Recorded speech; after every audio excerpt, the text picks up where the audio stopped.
నీవు నేను మనం పరలోకం వెళ్ళాలంటే ఒకే ఒక్క ముఖ్యమైన లక్షణం ఏంటంటే పరిశుద్ధమైన జీవితం. మరి పరిశుద్ధ జీవితం ఎలా జీవించాలి, ఎలాగ మనము పాపముపై జయము పొందుకోవాలి అనే విషయాలు సంఘములో తరచుగా మనము బోధించబడతా ఉంటాం. వాక్యం అనేది నీరు కదా, ఆ వాక్యం అనేది నీటి చేత మనము అంటాడు ఎఫెసీయులకు రాసిన 5వ అధ్యాయంలో ఉదక స్నానము చేత ఆయన మనలను పవిత్రపరుస్తున్నాడు. వాక్యం అనగా నీటి వంటిది, అలాగే వాక్యము నూనె వంటిది, శుద్ధి చేస్తుంది. వాక్యము అగ్ని వంటిది కదా, అగ్నిలో మలినం అంతా ఏం చేయబడుతుంది, అది తొలగించబడుతుంది అన్నమాట. మలినము తొలగించబడుతుంది. వాక్యము అగ్ని వంటిది. అలాగే యాకోబు పత్రికలు అంటాడు వాక్యము అద్దము వంటిది. చెప్పండి ఏంటంటే వాక్యము అద్దము వంటిది. అద్దము చూచుకున్నప్పుడు మన ముఖం ఎలాగుందో కనబడుతుంది. ముఖము బాగోలేనప్పుడు దాన్ని మనం ఏం చేసుకుంటాం, సరి చేసుకుంటూ ఉంటాం. చూడండి, ఈరోజు మీ దేవుని మందిరంలోకి రావడానికి ముందు అద్దం చూసిన వాళ్ళు ఎంతమంది ఉన్నారంటే ఆటోమేటిక్గా అందరూ చేయి పైకెత్తారు కదా. అద్దం చూడని వారు ఎవరు ఉండరు కదా. ప్రతి ఇంట్లో 2 ఉంటాయి తప్పనిసరిగా. ఒకటి అద్దం, 2 సాల్ట్, ఉప్పు లేని ఇల్లు లేదు. అందరికీ హై బీపీ అయితే తప్ప అందరిళ్ళల్లో ఉప్పు ఉంటుంది. 2 అందరిళ్ళలో ఏముంటుంది, అద్దం ఉంటుంది కదా. ఉండదా? మా ఇంట్లో ఉప్పు లేదండి వాళ్ళు ఎవరున్నారా? లేరు. అద్దం లేదండి అన్నోళ్ళు లేరు కదా.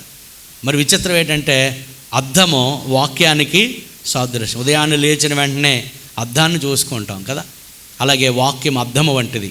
అద్దములో ముఖం ఎలా చూసుకుంటాం, అద్దంలో మన జీవితాన్ని మనం చూసుకుంటాం. వాక్యపు వెలుగులో అద్దములో మనం చూసుకున్నప్పుడు మనలో ఉన్న లోటుపాట్లన్నీ కూడా సరిచెప్పదు.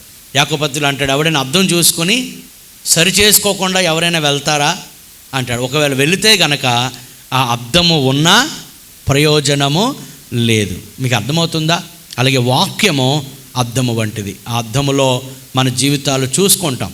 ఎక్కడ ఉన్నాం, ఎలా ఉన్నాం, మనలో మచ్చలేంటి, డాగులేంటి, అవి మనలను మనం సరి చేసుకుంటాం. సో ఈ బోధ ప్రతి సంఘములో ఉండాలి. ఆ బోధ గురించి కొన్ని విషయాలు నేర్చుకున్నాం. డిడాకే, క్రీస్తు యొక్క మూల పాఠములు, అపోస్తుల బోధలో 3 విషయాలు నేర్చుకున్నాం. 1 జ్ఞాపకం ఉందా, మార్పు నొందిన జీవితము.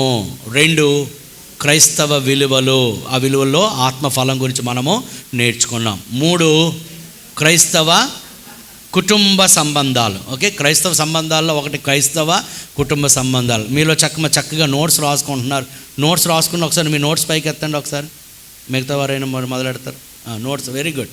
చూడండి ఒకసారి నోట్స్. పేపర్ అయినా పర్లేదు, పేపర్ ఎత్తండి. పేపర్ అయినా పర్వాలేదు, నోట్స్ రాసుకుంటే చాలు. ఇది ఎవరి లక్షణమో, నేర్చుకునేవారి లక్షణం. సో ఏకసంతాగ్రాహులు అయితే తప్ప. సో చక్కగా రాసుకోవడం నేర్చుకోవడం. మీరు మా ఇంట్లో చూస్తే చాలా నోట్స్లు ఉంటాయి కదా, చాలా నోట్స్లు ఉంటాయి. గత 25 సంవత్సరాలు లేకపోతే చాలా ఇంకా చిన్నప్పటి నుంచి కూడా చాలా నోట్స్లు రాసుకున్న ఆ విషయాలన్నీ కూడా. సో రక్షణ పొందినప్పటి నుంచి ఇంతవరకు పరిచయం వచ్చినప్పటి నుంచి ఎంతో గొప్ప సేవకుల సందేశాలన్నీ నా దగ్గర ఇంకా ఉంటాయి నోట్స్లు.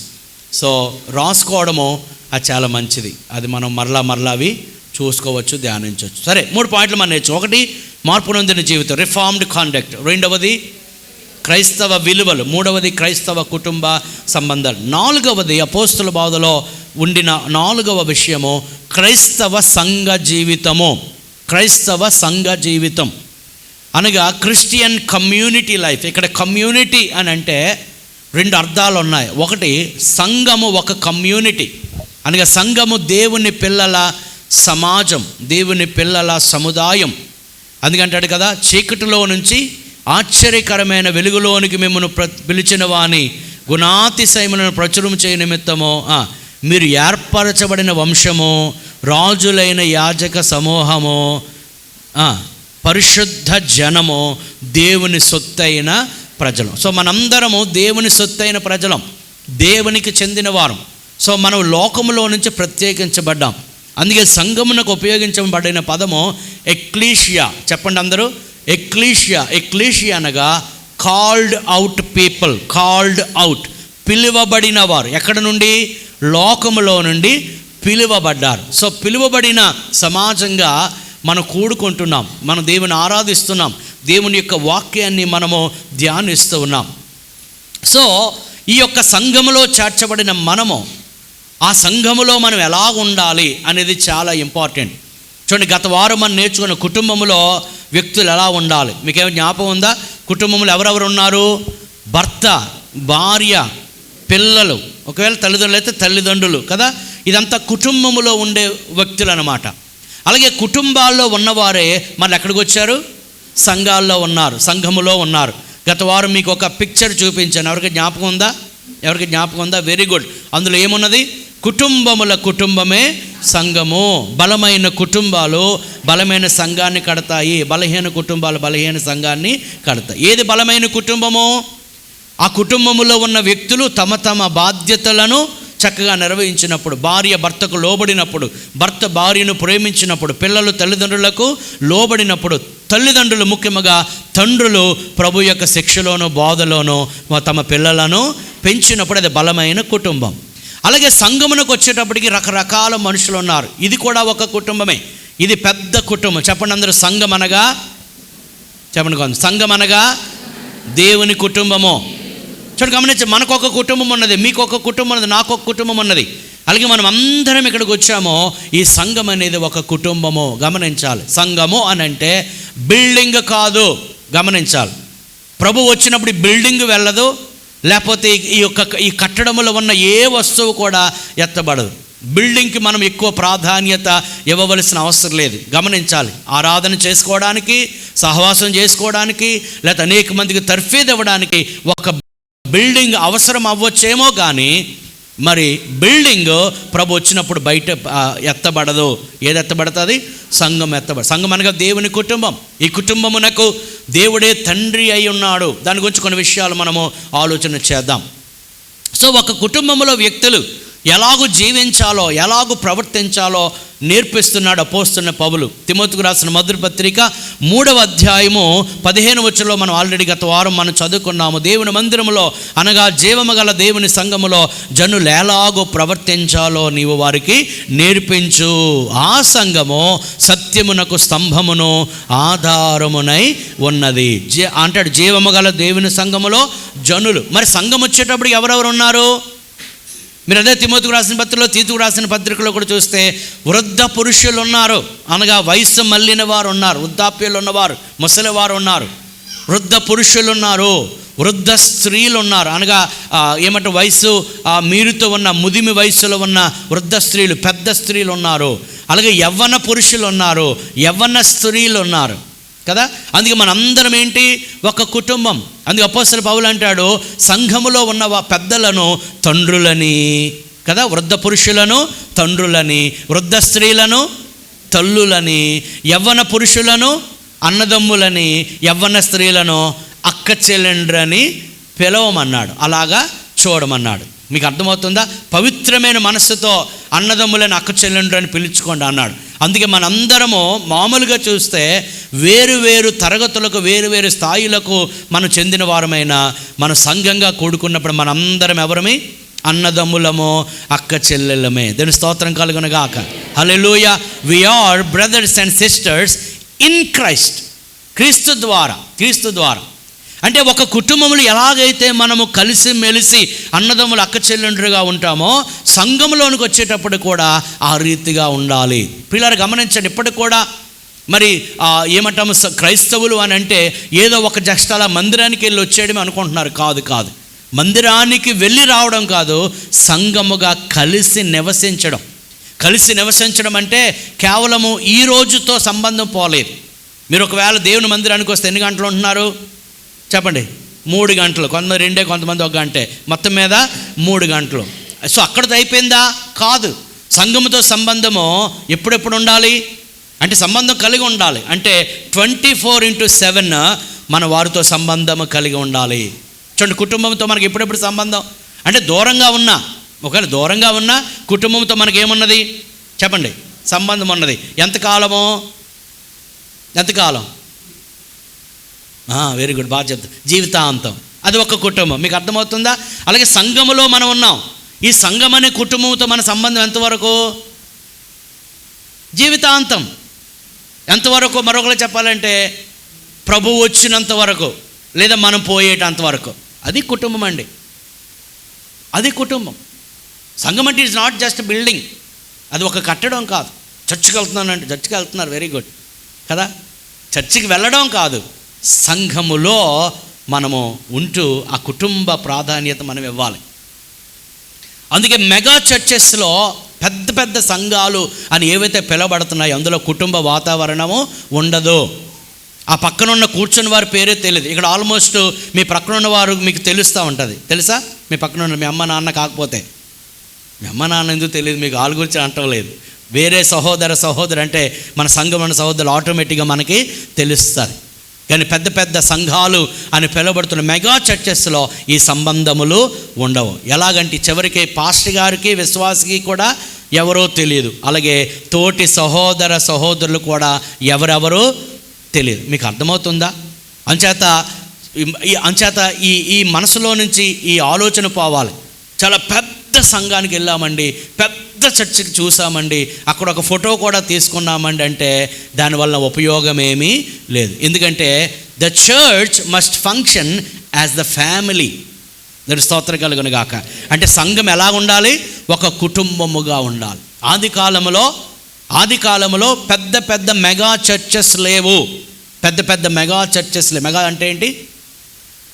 మెగా అంటే లక్షలు, 2 లక్షలు, లేదా 1000, 10,000, 12,000, 20,000. ఆ కాలంలో అటువంటి పెద్ద సంఘాలు లేవు. అన్నీ కూడా చిన్న చిన్న సంఘాలు, కాకపోతే ఎక్కువ సంఘాలు. సో మెగా చర్చెస్ కాదు కానీ మెనీ చర్చెస్. ఏమర్థమైంది? ఒకే ఒక పెద్ద సంఘం, సంబంధాలు లేకుండా, ఎవరెవరో తెలియకుండా ఉండేది సంఘము కాదు. ఒక సంఘం అనేటప్పటికీ ఆ సంఘములో ఏమి జరుగుతుందో అందరికీ చెప్పండి తెలియాలి. అందుకే చూడండి, మన సంఘములో ఒకరికొకరు తెలుసుకుంటాం కదా. ఎవరికి ఏ బాధ వచ్చిందో మన అందరికీ తెలుస్తుంది, అవునా కాదా? ఎవరు ఒకరు ఏ కష్టంలో ఉన్నారో అందరికీ తెలుస్తుంది. ఎందుకంటే దిస్ ఈజ్ ద ఫ్యామిలీ. సంఘం అనగా కుటుంబము, సంఘం అనగా కుటుంబం. అంచేత ఒక చిన్న కుటుంబాలుగా అక్కడక్కడ కూడుకోవాలి. ఒకవేళ ఏదైనా సంఘము బాగా పెద్ద సంఘం అయిపోతే అవసరమైతే దాన్ని స్థలాల వారీగా ఏం చేయాలి? దాన్ని డివైడ్ చేసి అక్కడ కూడుకోవాలి. ఇది ఆది సంఘములో లేదా కొత్త నిబంధన కాలంలో ఆ రీతిగా జరిగేది. అందుకే మీరు చూడండి, వారు దేవాలయములోనూ ఇంటింట కూడుకునేవారు. ఇంకా చెప్పాలంటే ఆనాడు గృహములలో వారు కూడుకుంటూ సంఘములుగా వారు దేవుణ్ణి ఆరాధించేవారు. అంచేత సంఘము అనంటే ఒక బిల్డింగ్ కాదు, ఇది మన మైండ్లో నుంచి వెళ్ళిపోవాలి. సంఘము అనంటే దేవుని పిల్లలు ఒక కుటుంబముగా కూడుకునే. దేవుని స్తోత్రం కలుగును గాక. మీ పక్కన ఉన్న వారితో చెప్పండి, you are my family member అనండి. నువ్వు నా ఫ్యామిలీ మెంబర్ ఏంటి అని అనకూడదు కదా. ఒక ఫ్యామిలీ అయితే వారి యొక్క ఏమంటారు, తల్లిదండ్రుల రక్తము పంచుకొని పుట్టిన వారు ఏమవుతారు? కుటుంబం అవుతారు. మరి మనం ఏ రక్తం పంచుకొని పుట్టామో? యేసు రక్తం. దేవుని స్తోత్రం కలుగునుగా. హల్లెలూయా. యేసు రక్తమును బట్టి మనందరం ఒక కుటుంబంగా మనం కలుసుకున్నాం. మనం ఇంతకుముందు మనం ఎవరో తెలియదు కదా. ఎవరు ఏమంటాము, ఎవరి జీవిత విధానాలు మనకు తెలియదు. But we came together as God's family. ప్రభు యొక్క కుటుంబంగా మనం ఇక్కడ కూడుకున్నాం. అంచేత దేవుని సంఘముతో మంచి సంబంధాలు మనకు ఉండాలి. మన సొంత కుటుంబ సభ్యులతో ఎలాగో మన సంబంధాలు కలిగి ఉంటామో, కేవలం ఆదివారం వచ్చి వెళ్ళేవారుగా ఉండకూడదు.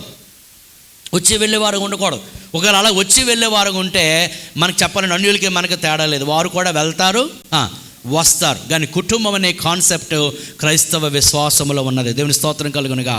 అందుకే చూడండి, ఎవరైనా ఆపద వస్తే వెంటనే మనందరం ఒకరికొకరు సహకరించుకుంటూ ఉంటాం. మన సంఘంలో చాలా ఉదాహరణలు చెప్పగలం. చూడండి, కొంతమంది ఆ మధ్య కాలంలో మరి దుప్పాడ పైడిరాజుకి మరి క్యాన్సర్తో బాధపడుతున్నప్పుడు సంఘం అంతా కలిసి మనం వారికి ఏం చేశాము? సపోర్ట్ చేశాం. ఎందుకంటే వి కేర్డ్ ఫర్ హిమ్. అలాగే కొన్నిసార్లు కొంతమంది అక్కరలో ఉన్న వారికి, అంటే అందరికీ కాదు, అక్కరలో ఉన్న వారికి సంఘముగా వారికి మనకి ఏమి సంబంధం ఉన్నది, అది క్రీస్తు వలన అయినది. దేవుని స్తోత్రం కలుగును గాక. అందుకే నేను ఎప్పుడూ చెబుతూ ఉంటాను, సంఘములో ఉన్నవారెవరూ కూడా ఒంటరి వారు కారు. మీరు ఎవరైనా ఒంటరివారుగా అనిపిస్తే that's not church problem, that's your problem. ఎందుకు? నువ్వెవరితోని కలవవు, ఎవరితో మాట్లాడవు, ఎవరింటికి రావు, ఎవరి గురించి పట్టించుకోవు, ఒక్కరిదానివే ఏకాకిగా ఒంటరిగా ఉంటావు. అది నీ ప్రాబ్లం. నిజానికి సంఘం అంటే అది కాదు. సంఘం అంటే అందరితో కలిసి మెలిసి ఉండిపోయేది. దేవుని స్తోత్రం కలుగును గాక. హల్లెలూయా. దాని గురించిన విషయాలు ఈరోజు మనం ధ్యానం చేద్దాం. ప్రియులారా, ఒక వ్యక్తి మారు మనసు పొంది రక్షణ పొందిన తర్వాత, పాప క్షమాపణ పొందిన తర్వాత, బాప్తిసం పొందిన తర్వాత ఆ వ్యక్తి సంఘములో చేర్చబడతాడు. అపోస్తలుల కార్యం 1:41 3,000 మంది పేతురు గారి వాక్యం అంగీకరించి సంఘములో ఏం చేయబడ్డారండి? చేర్చబడ్డారు. అంచేత ఏ విశ్వాసి అయినా, ఏ క్రైస్తవుడైనా తప్పనిసరిగా రక్షణ పొంది సంఘములో చేర్చబడాలి. గమనించాలి, చాలామంది క్రైస్తవులు అని చెప్తారు కానీ ఏ సంఘమునకు వారు చెంది ఉండరు, ఏ సంఘములో ఉండరు. చూడండి, మీరు ఎప్పుడైనా సంచార జీవులను చూసారా? సంచార జీవులు ఒక సంచి పట్టుకొని, ఒక గుడారం పట్టుకొని, ఒక తపేలాలు పట్టుకొని అని మామూలు చెప్పి సంచార జీవులు అంటే వారు ఎక్కడికి ఒక స్థిర నివాసము అనేది ఉండదు. అంచేత దేవుని పిల్లలైన వారు అలా సంచార జీవులుగా ఉండకూడదు. చూడండి, మనందరికీ ఒక కుటుంబం ఉన్నది. కుటుంబం ఉందా లేదా? అలాగే సంఘం, మన అందరికీ కూడా సంఘం అనే కుటుంబము ఉండాలి. అంచేత ఎవరైనా మీరు ఏ చర్చ్ అండి అని అంటే వెంటనే మనం చెప్పాలి, ఏ చర్చా? మొదటి ఆదివారం ఆ చర్చ్ అండి, రెండో ఆదివారం ఈ చర్చ్ అండి, మూడో ఆదివారం ఆ చర్చ్ అండి, నాలుగో ఆదివారం ఇంకో చర్చ్ అండి. అంటే మళ్ళా ఈ చర్చికి రావడానికి టర్న్ రావాలంటే ఇప్పుడు 3 వారాలు పోవాలన్నమాట. అది కాదు కుటుంబం అంటే. వీఆర్ లివింగ్ టుగెదర్, మనం కలిసి ప్రభువుని ఆరాధించేది ప్రియులారా. అది నిరంతర సంబంధం. సరే, సంఘములో ఆయన మనల్ని చేర్చాడు. సంఘము వెలుపట శిష్యత్వము లేదు. ప్రభు అన్నాడు మత్తయి 18:18-20 అంటాడు, మీరు వెళ్ళి సమస్త జనులను శిష్యులనుగా చేయండి. ఏమన్నాడండి? సమస్త జనులను శిష్యులుగా చేయండి. ఎలా చేయాలి? శిష్యులుగా ఒక వ్యక్తికి సువార్త ప్రకటించాలి. 2 బాప్తిసం ఇవ్వాలి. 3 నేను ఏ సంగతులు ఆజ్ఞాపించానో వారికి బోధించండి. ఓకే, బోధ ఎక్కడ జరగాలి? సంఘములో జరగాలి. అందుకే 2:42 అపోస్తలుల కార్యములో వీరు అపోస్తలుల బోధ యందును, సహవాసమందును, రొట్టె విరుచుట యందును, ప్రార్థన చేయుట యందును వారు ఎడతెగగా ఉన్నారు. హల్లెలూయా. ఇంకొక ట్రాన్స్లేషన్లో చూస్తే దే డివోటెడ్ దెమ్సెల్వ్స్ అంటాడు. అంటే వారు సంఘానికి ఏమైపోయారంట? అంకితమైపోయారు. అంచేత without church there is no discipleship. ఇంకా చెప్పాలంటే ఈ శిష్యత్వం అనేది ట్రైనింగ్ సెంటర్స్లో, బైబిల్ కాలేజెస్లో లేదా సెమినార్స్లో ఎక్కడో జరిగేది కాదు. ఈ డిసైపుల్షిప్ అనేది ఎక్కడ జరిగేది చెప్పండి? సంఘములో జరిగేది. దేవుని స్తోత్రం కలుగును గాక. సంఘములో జరిగేది. ఆది కాలములో, కొత్త నిబంధన కాలములో, అప్పుడు ఆ కాలంలో అసలు బైబిల్ కాలేజెస్ కానీ, సెమినారీస్ కానీ, లేకపోతే మరొకటి కానీ ఉండేవి కాదు. ఆ సంఘములోనే వారు ఏం చేసేవారు? బోధించబడేవారు. ఆ బోధ విన్న వారే మరి వారు సువార్తికులుగా, అపోస్తలులుగా, ప్రవక్తలుగా, కాపరులుగా, నాయకులుగా తీర్చిదిద్దబడ్డారు. స్టెఫెన్ ఎవరు? ఏ సంఘ సభ్యుడు? స్టెఫెన్ ఎవరు? ఏ సంఘ సభ్యుడు? యెరూషలేము సంఘ సభ్యుడు కదా. మన విజయనగరంలో ఎక్కడ సంఘం గురించి ఆలోచించకండి. స్టెఫెన్ అని ఆది కాదు, యెరూషలేము సంఘ సభ్యుడు. అంత ప్రభువు కొరకు ప్రాణం పెట్టేటంతగా సిద్ధపడిపోయాడంటే ఎక్కడ జరిగింది ఆ ట్రైనింగ్? అప్పుడు ఏ బైబిల్ కాలేజీలో జరిగింది కాదు, సంఘంలోనే జరిగింది ట్రైనింగ్. ఫిలిప్పు ఒక ఐథియోపియన్ మంత్రికి, నపుంసకునికి సువార్త ప్రకటించాడు. ఎక్కడ జరిగింది ట్రైనింగ్? సంఘములోనే జరిగింది. అంటే పిల్లలు ఆది సంఘములో శిష్యత్వం అనేది సంఘములోనే జరిగేది. అందుకే వారు ఎడతెగక ఉన్నారు. ఏదో ఒక ఆదివారం కూడుకుంటే శిష్యులుగా వారు తీర్చిదిద్దబడరు. తరచుగా చూడండి, మన సంఘములో కూడా కొంతమంది తరచుగా ప్రతి కూటానికి హాజరవుతారు. వారికి ఉన్న వాక్య పరిజ్ఞానము, ఆత్మీయత ఇప్పుడు ఆదివారం ఒక 2-3 గంటలు కనబడి వెళ్ళిపోయే వారికి ఉన్న వాక్య పరిజ్ఞానం, ఆత్మీయతకి తేడా ఉంటుందా లేదా? ఉంటుంది. రోజు తినేవారికి, అప్పుడప్పుడు తినేవారికి తప్పనిసరిగా తేడా ఉంటుంది. వెరీ గుడ్, బాగా వింటున్నావు, గుడ్. సరే, కొంచెం మనం ముందుకు వెళ్దాం. అంచేత శిష్యత్వం అనేది సంఘములోనే చేర్చబడుతుంది. ఈ సంఘం అనే కుటుంబంలో మనందరినీ ప్రభువు చేర్చాడు. సంఘం అనగా ప్రభువు యొక్క ప్రణాళిక. మత్తయి సువార్త 16:18 ప్రభు అన్నాడు, ఈ బండ మీద నా సంఘమును కట్టుదును, పాతాళ లోక ద్వారములు దాని ఎదుట నిలువన్నారు. అంటే సంఘాన్ని కట్టుతున్నది ఎవరు? దేవుడే, యేసు ప్రభు వారే కడుతున్నారు. దేవుని స్తోత్రం కలుగును గాక. హల్లెలూయా. ఒక 30-35 సంవత్సరాల క్రితము గమనించాలి, 30-35 సంవత్సరాల క్రితము ఇక్కడ ఈ సంఘము లేదు. ఉందా? లేదు. 30-35 సంవత్సరాల క్రితము ఇక్కడ ఈ సంఘము లేదు.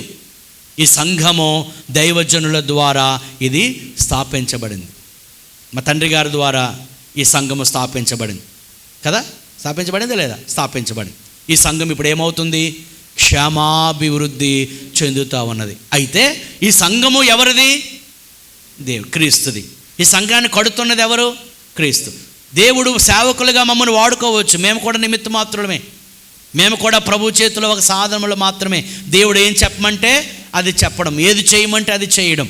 కానీ సంఘాన్ని కడుతున్నది ఆయనే. గమనించాలి, ఈ సంఘమును కడుతున్నది ఆయనే కనుక ఆయన కట్టే సంఘాన్ని మనం ఎప్పుడూ కూడా నిర్లక్ష్యము చేయకూడదు. దాని స్తోత్రం కలుగును గాక. హల్లెలూయా. ఎందుకంటే హీఈస్ బిల్డింగ్ ద చర్చ్. ఆ సంఘాన్ని ఆయన కడుతున్నాడు. ఆ సంఘమునకు శక్తి ఉన్నది.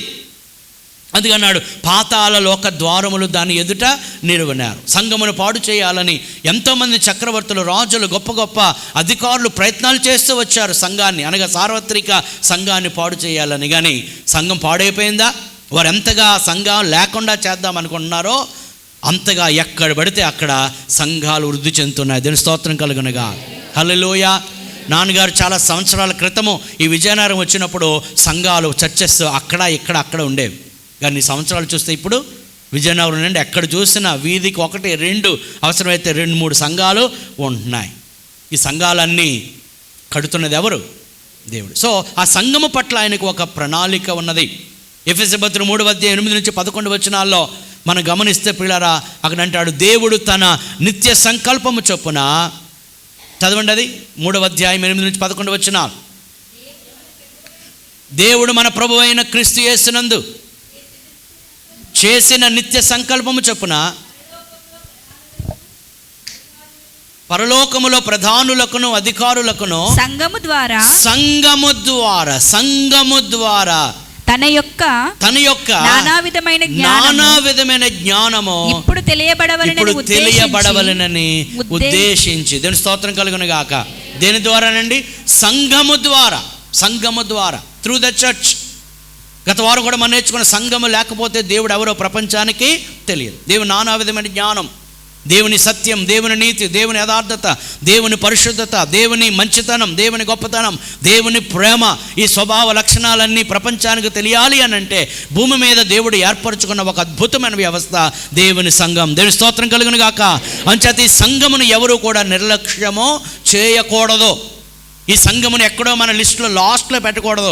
సంఘాన్ని మన జీవితానికి మధ్యలో పెట్టాలి. దేవునికి స్తోత్రం.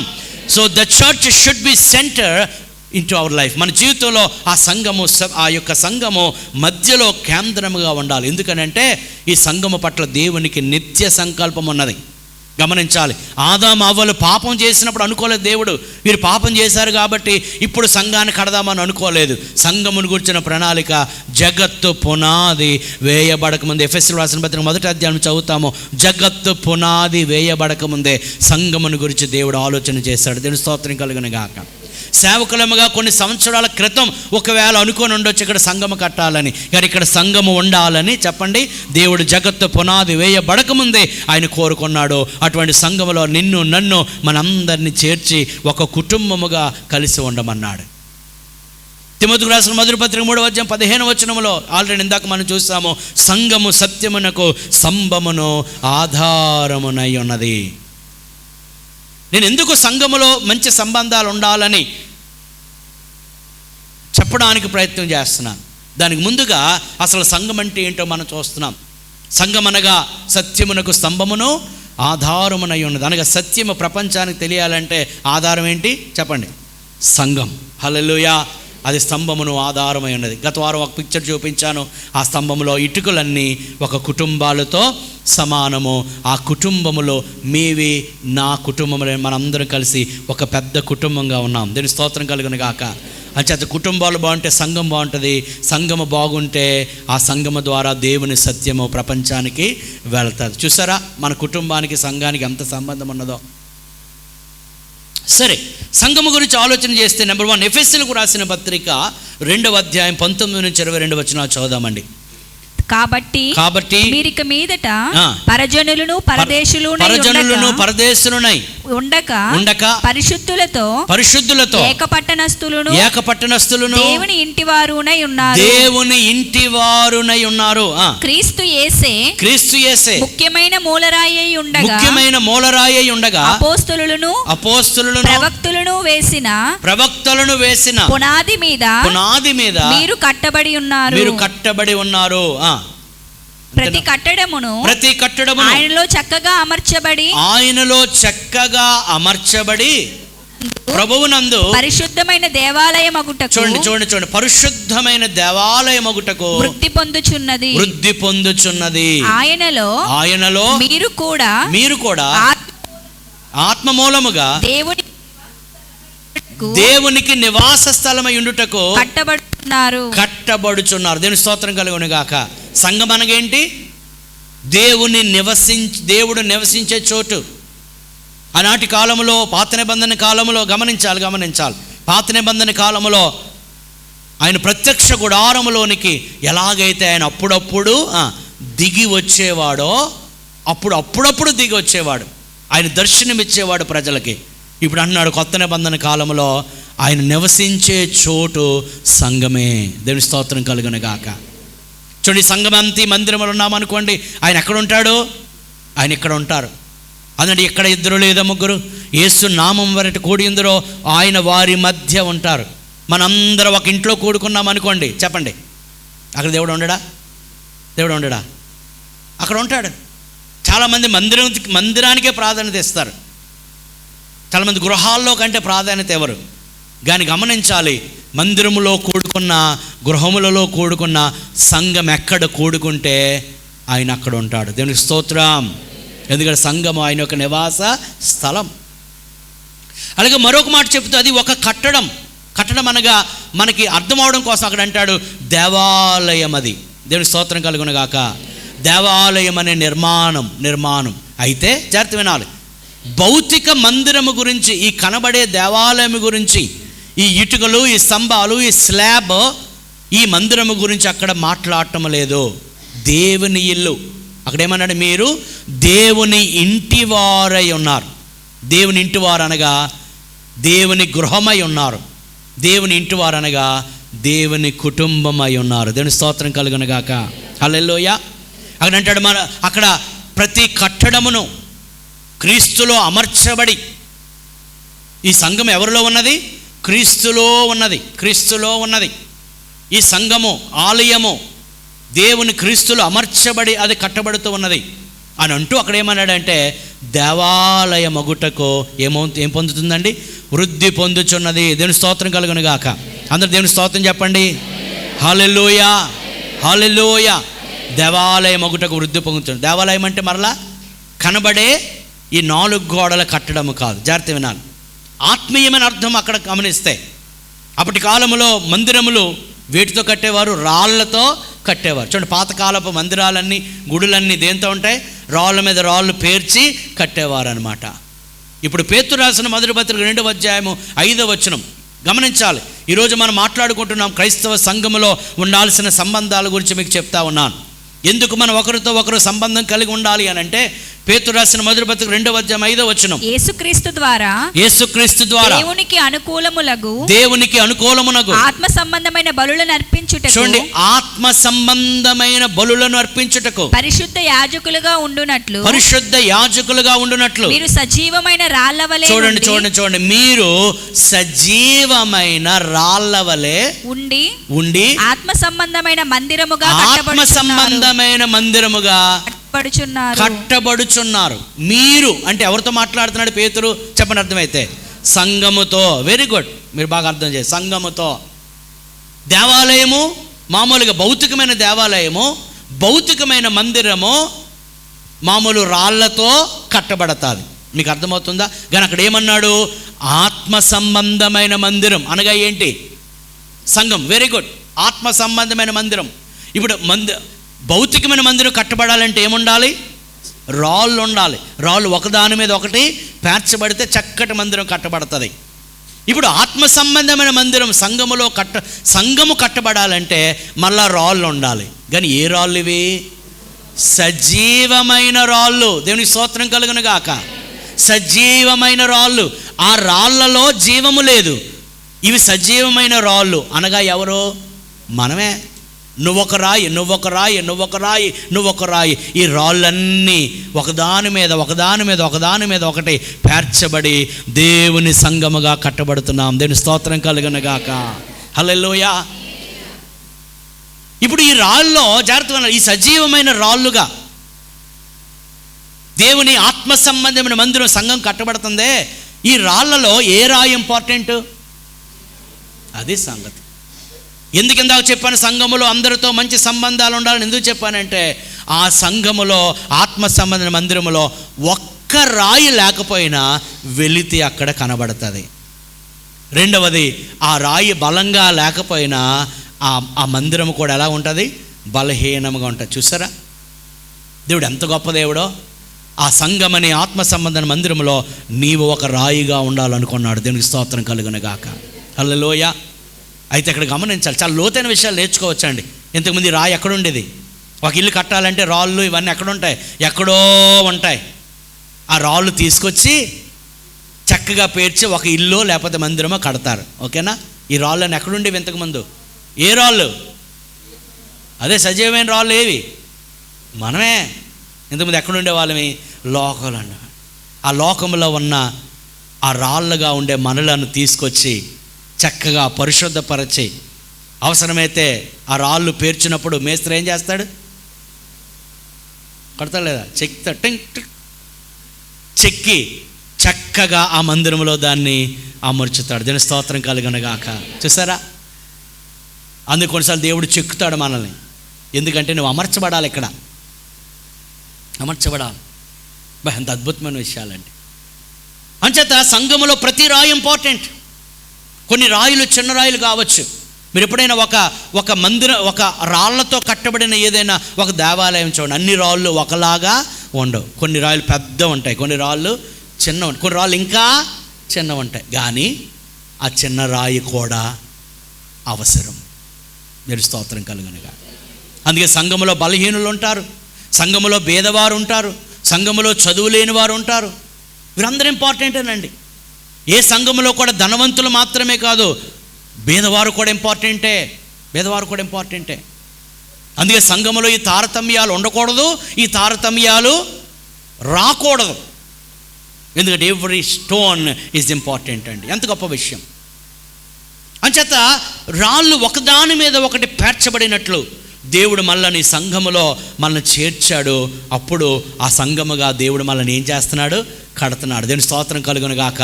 దేవునికి స్తోత్రం కలుగునుగాక. అందుకే సంఘములో ఒకరితో ఒకరికి ఏముండాలి? సంబంధము కలిగి ఉండాలి. సంబంధం కలిగి ఉండాలి. ఏ రాయి లేకపోయినా వెలితిగానే ఉంటుంది. Every stone is important. ప్రతి రాయి కూడా ప్రాముఖ్యమైనదే. దేవునికి స్తోత్రం కలుగునుగాక. మీ పక్కన చెప్పండి, నీవు కూడా చాలా ప్రాముఖ్యమే అనండి. నువ్వా నేనా అనకండి. ఎస్, మీ పక్కన ఉన్న వాళ్ళు కూడా చాలా ఇంపార్టెంట్. చెప్పండి మరొకసారి. మీరు మంచిగా చెప్తున్నారండి, చాలా సంతోషంగా. చెప్పండి, మీ పక్కన ఉన్న వాళ్ళకి చెప్పండి, యు ఆర్ వెరీ ఇంపార్టెంట్ అనండి. కొంత బయటికి చెప్పేస్తున్నా మనసులో ఈవిడంత ఇంపార్టెంట్ ఏంటి? ఎవరైనా కానీ హల్లెలూయా, ఎవ్రీవన్ ఈజ్ ఇంపార్టెంట్. అదండి సంఘం అంటే. సంఘం అంటే ఏదో సంతకెళ్ళి వచ్చేది కాదు, ఎవరితో సంబంధాలు లేకుండా,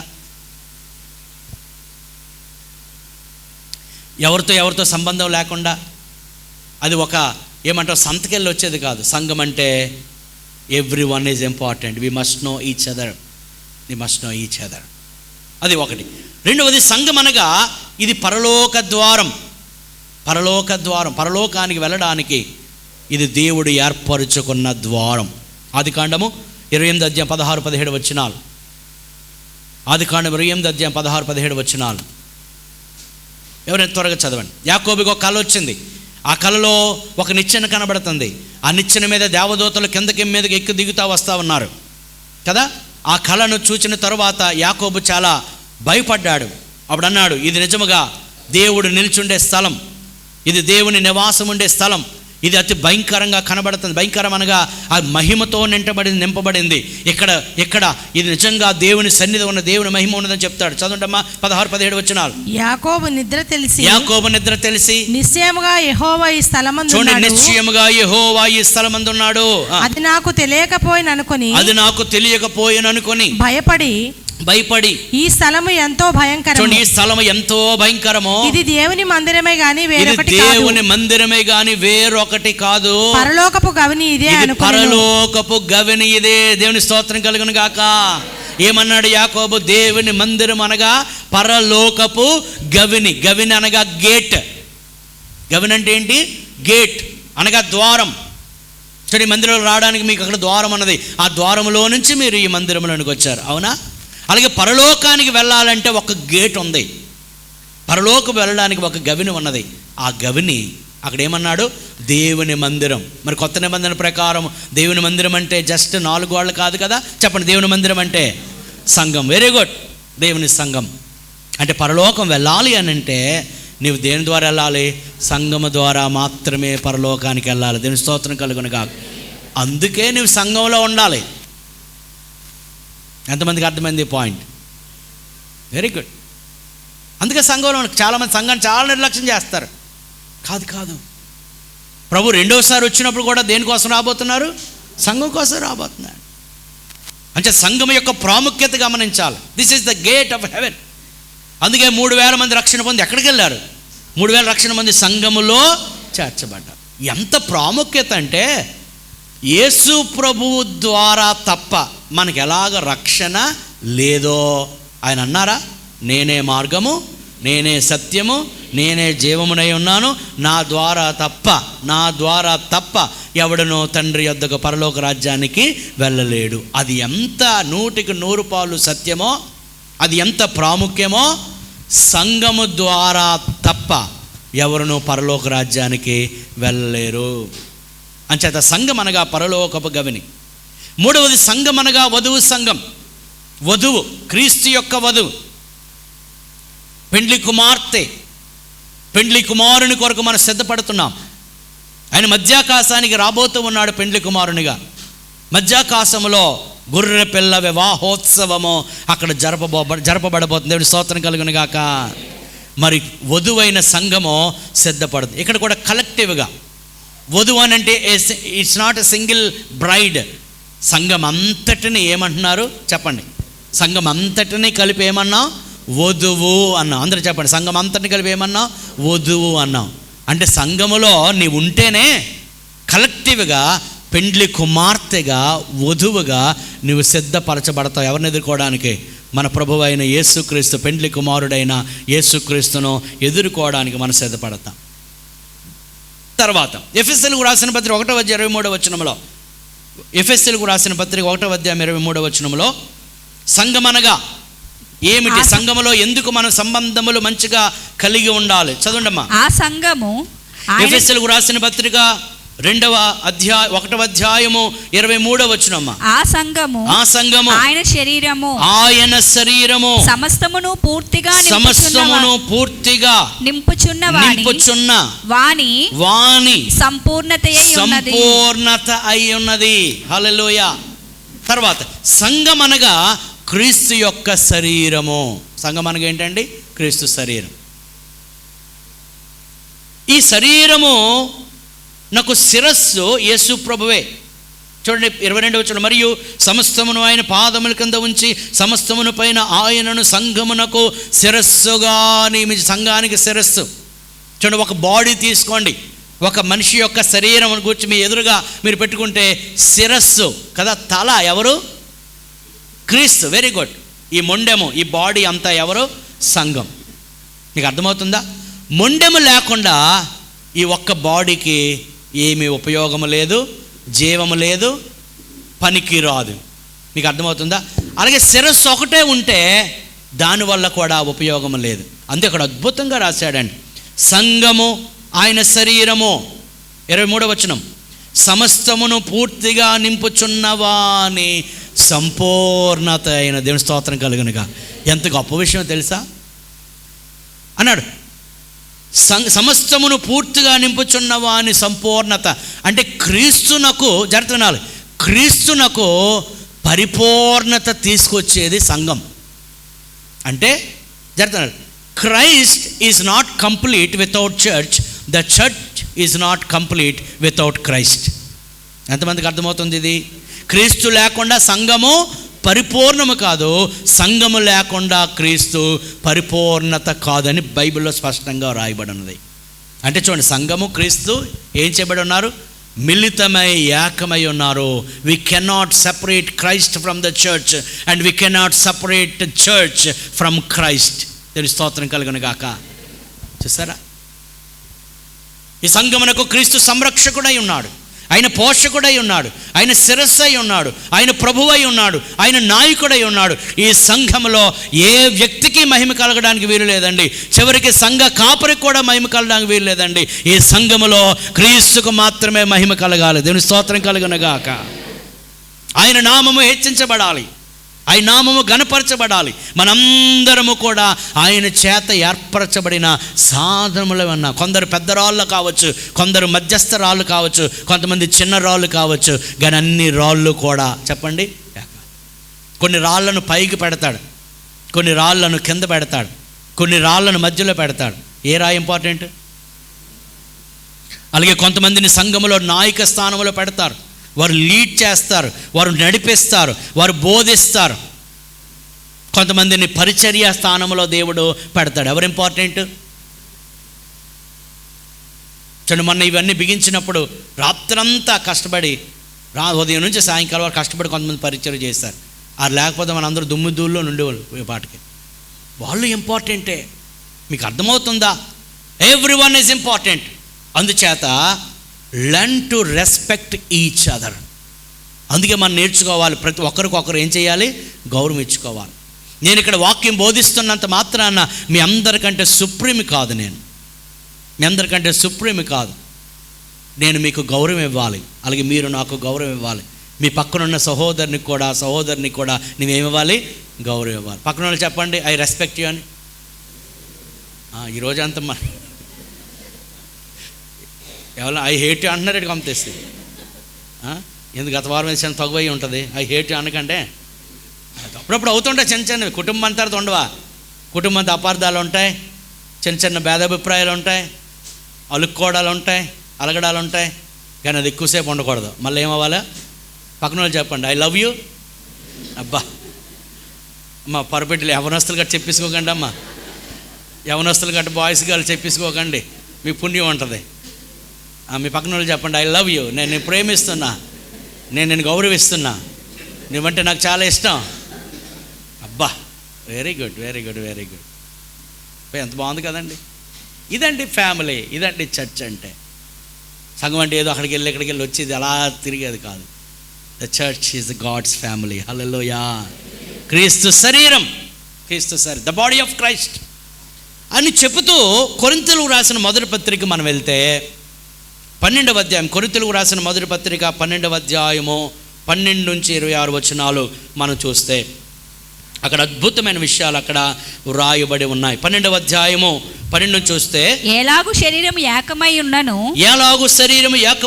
అనేకమైన అవయవములు కలిగి ఉన్నదో, ఎలాగు శరీరం యొక్క అవయవములన్నీ అనేకములై ఉన్నను ఒక్క శరీరమై ఉన్నవో, అలాగే క్రీస్తు ఉన్నాడు. చూడండి, క్రీస్తు ఎలా ఉన్నాడు అని అంటే, శరీరము ఒక శరీరం ఉన్నప్పుడు ఆ శరీరములో అవయవములు ఎలా ఉన్నాయో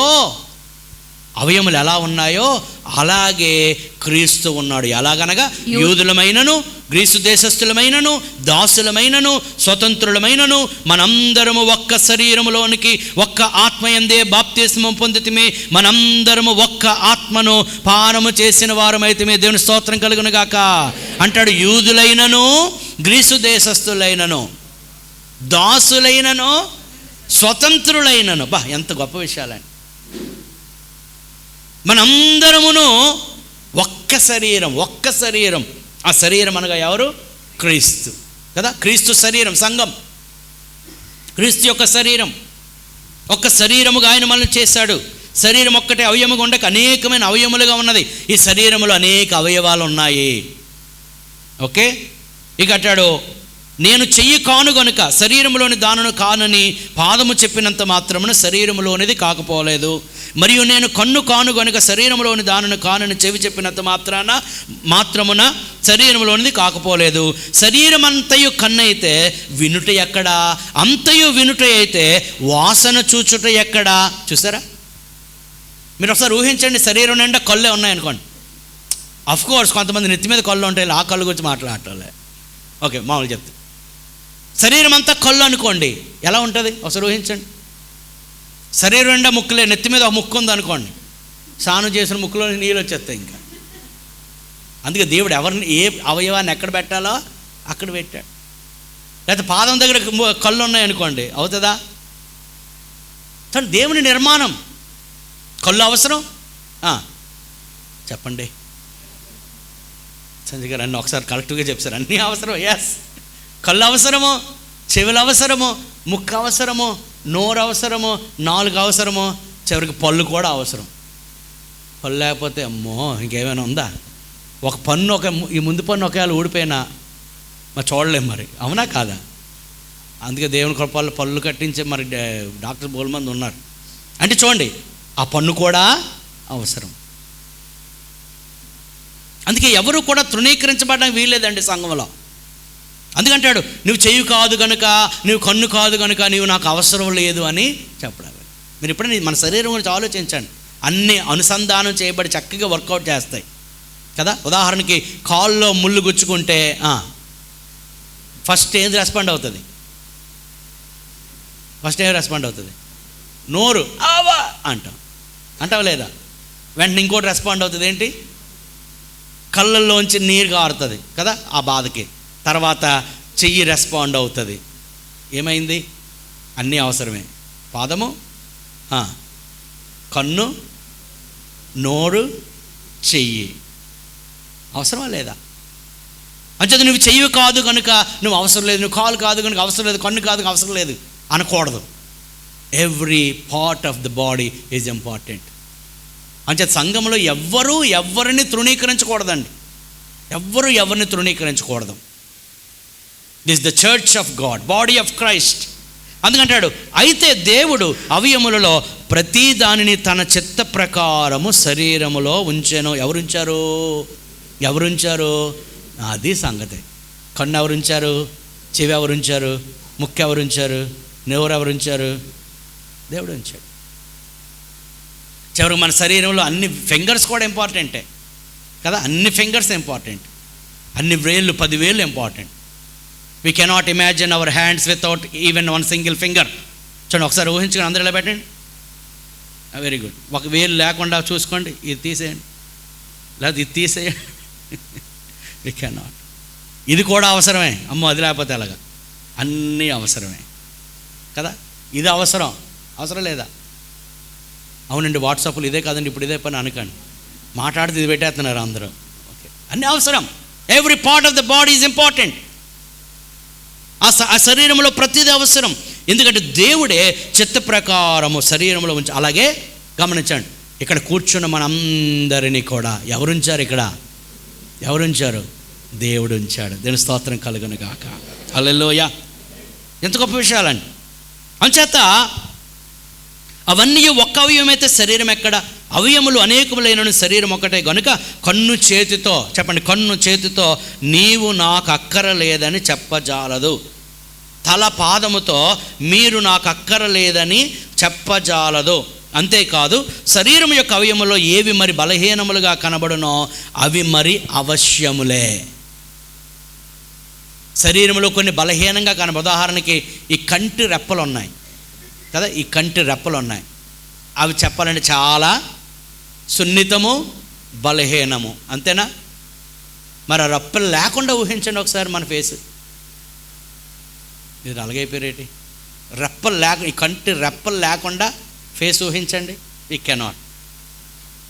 కొంత ఇలాగ అంటున్నారు, చూసుకోండి పోనీ. ఇంపార్టెంటే లేదా? హలో, అందుకని మరి బలహీనమైనవి కూడా అవసరమే, బలహీనమైనవి కూడా అవసరమే అందుకంటే బలహీనములుగా కనబడునో అవి మరి అవశ్యములే, అవి లేకుండా మనం ఊహించలేం. శరీరంలో ఏ అవయములను కూడా ఘనత లేనివని తలంతుమో ఆ అవయములను మరి ఎక్కువగా ఘనపరుచుచున్నాం. అవి ఘనత లేనట్టుగా కనబడతాయి కానీ అవి కూడా ఘనమైనవే, అవి లేకుండా అవో.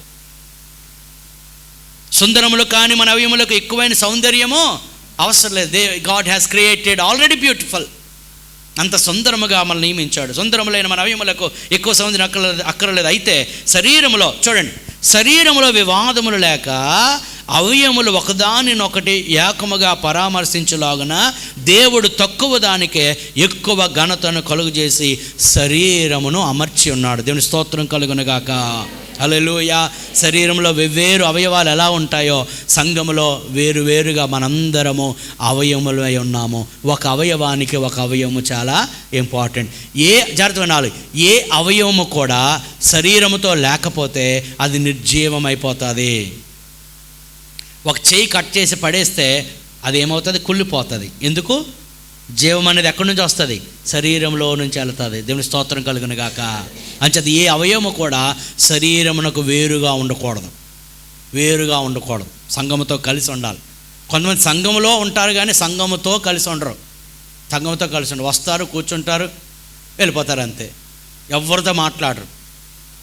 వాళ్ళు ఎలాగుంటారండి, నేను మాట్లాడండి, వాళ్ళే నాతో మాట్లాడాలండి అని అంటే కాదు. ప్రభు అలాగ అనుకుంటే మనకు ప్రభు పరిచయం అయ్యేవాడు కాదు.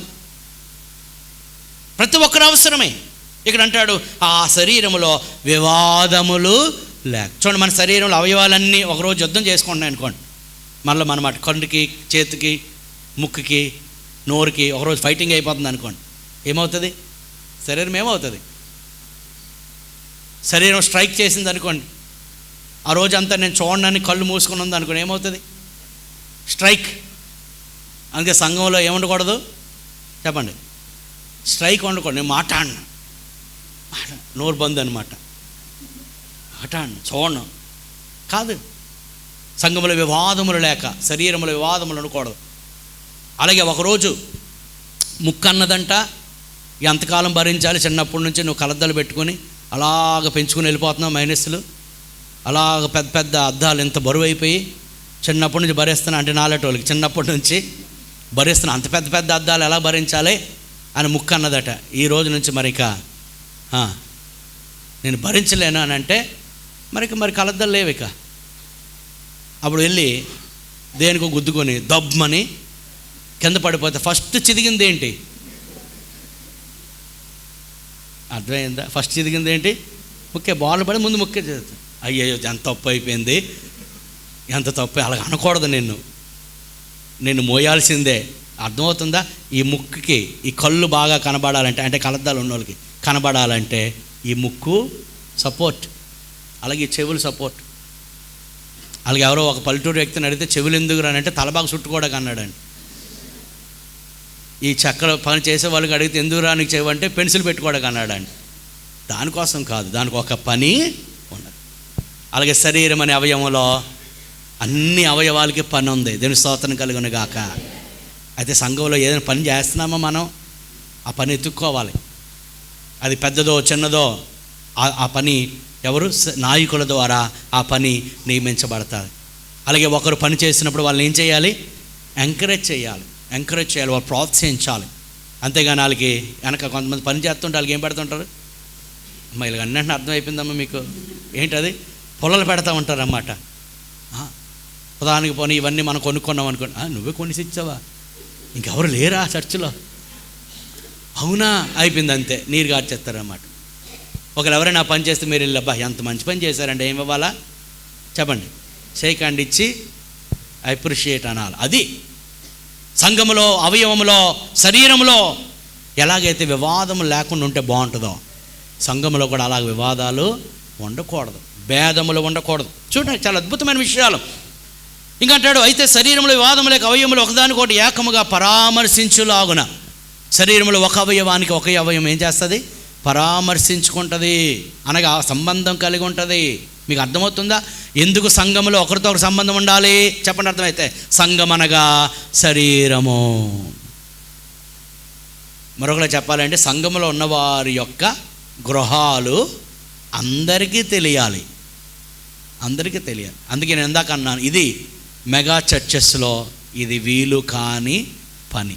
కుటుంబం అండి, చూడండి, మీ కుటుంబంలో ఒక 4 అన్నదమ్ములు ఉన్నారనుకోండి, లేదా 3 అన్నదమ్ములు ఉన్నారనుకోండి, అది ఒక కుటుంబం అనుకోండి. ఆ ఒక్కొక్కరి ఇల్లు తెలుస్తుందా లేదా? 3 వేరు స్థలాలు ఉన్నారనుకోండి, తెలుస్తుందా లేదా? ఎందుకది కుటుంబం.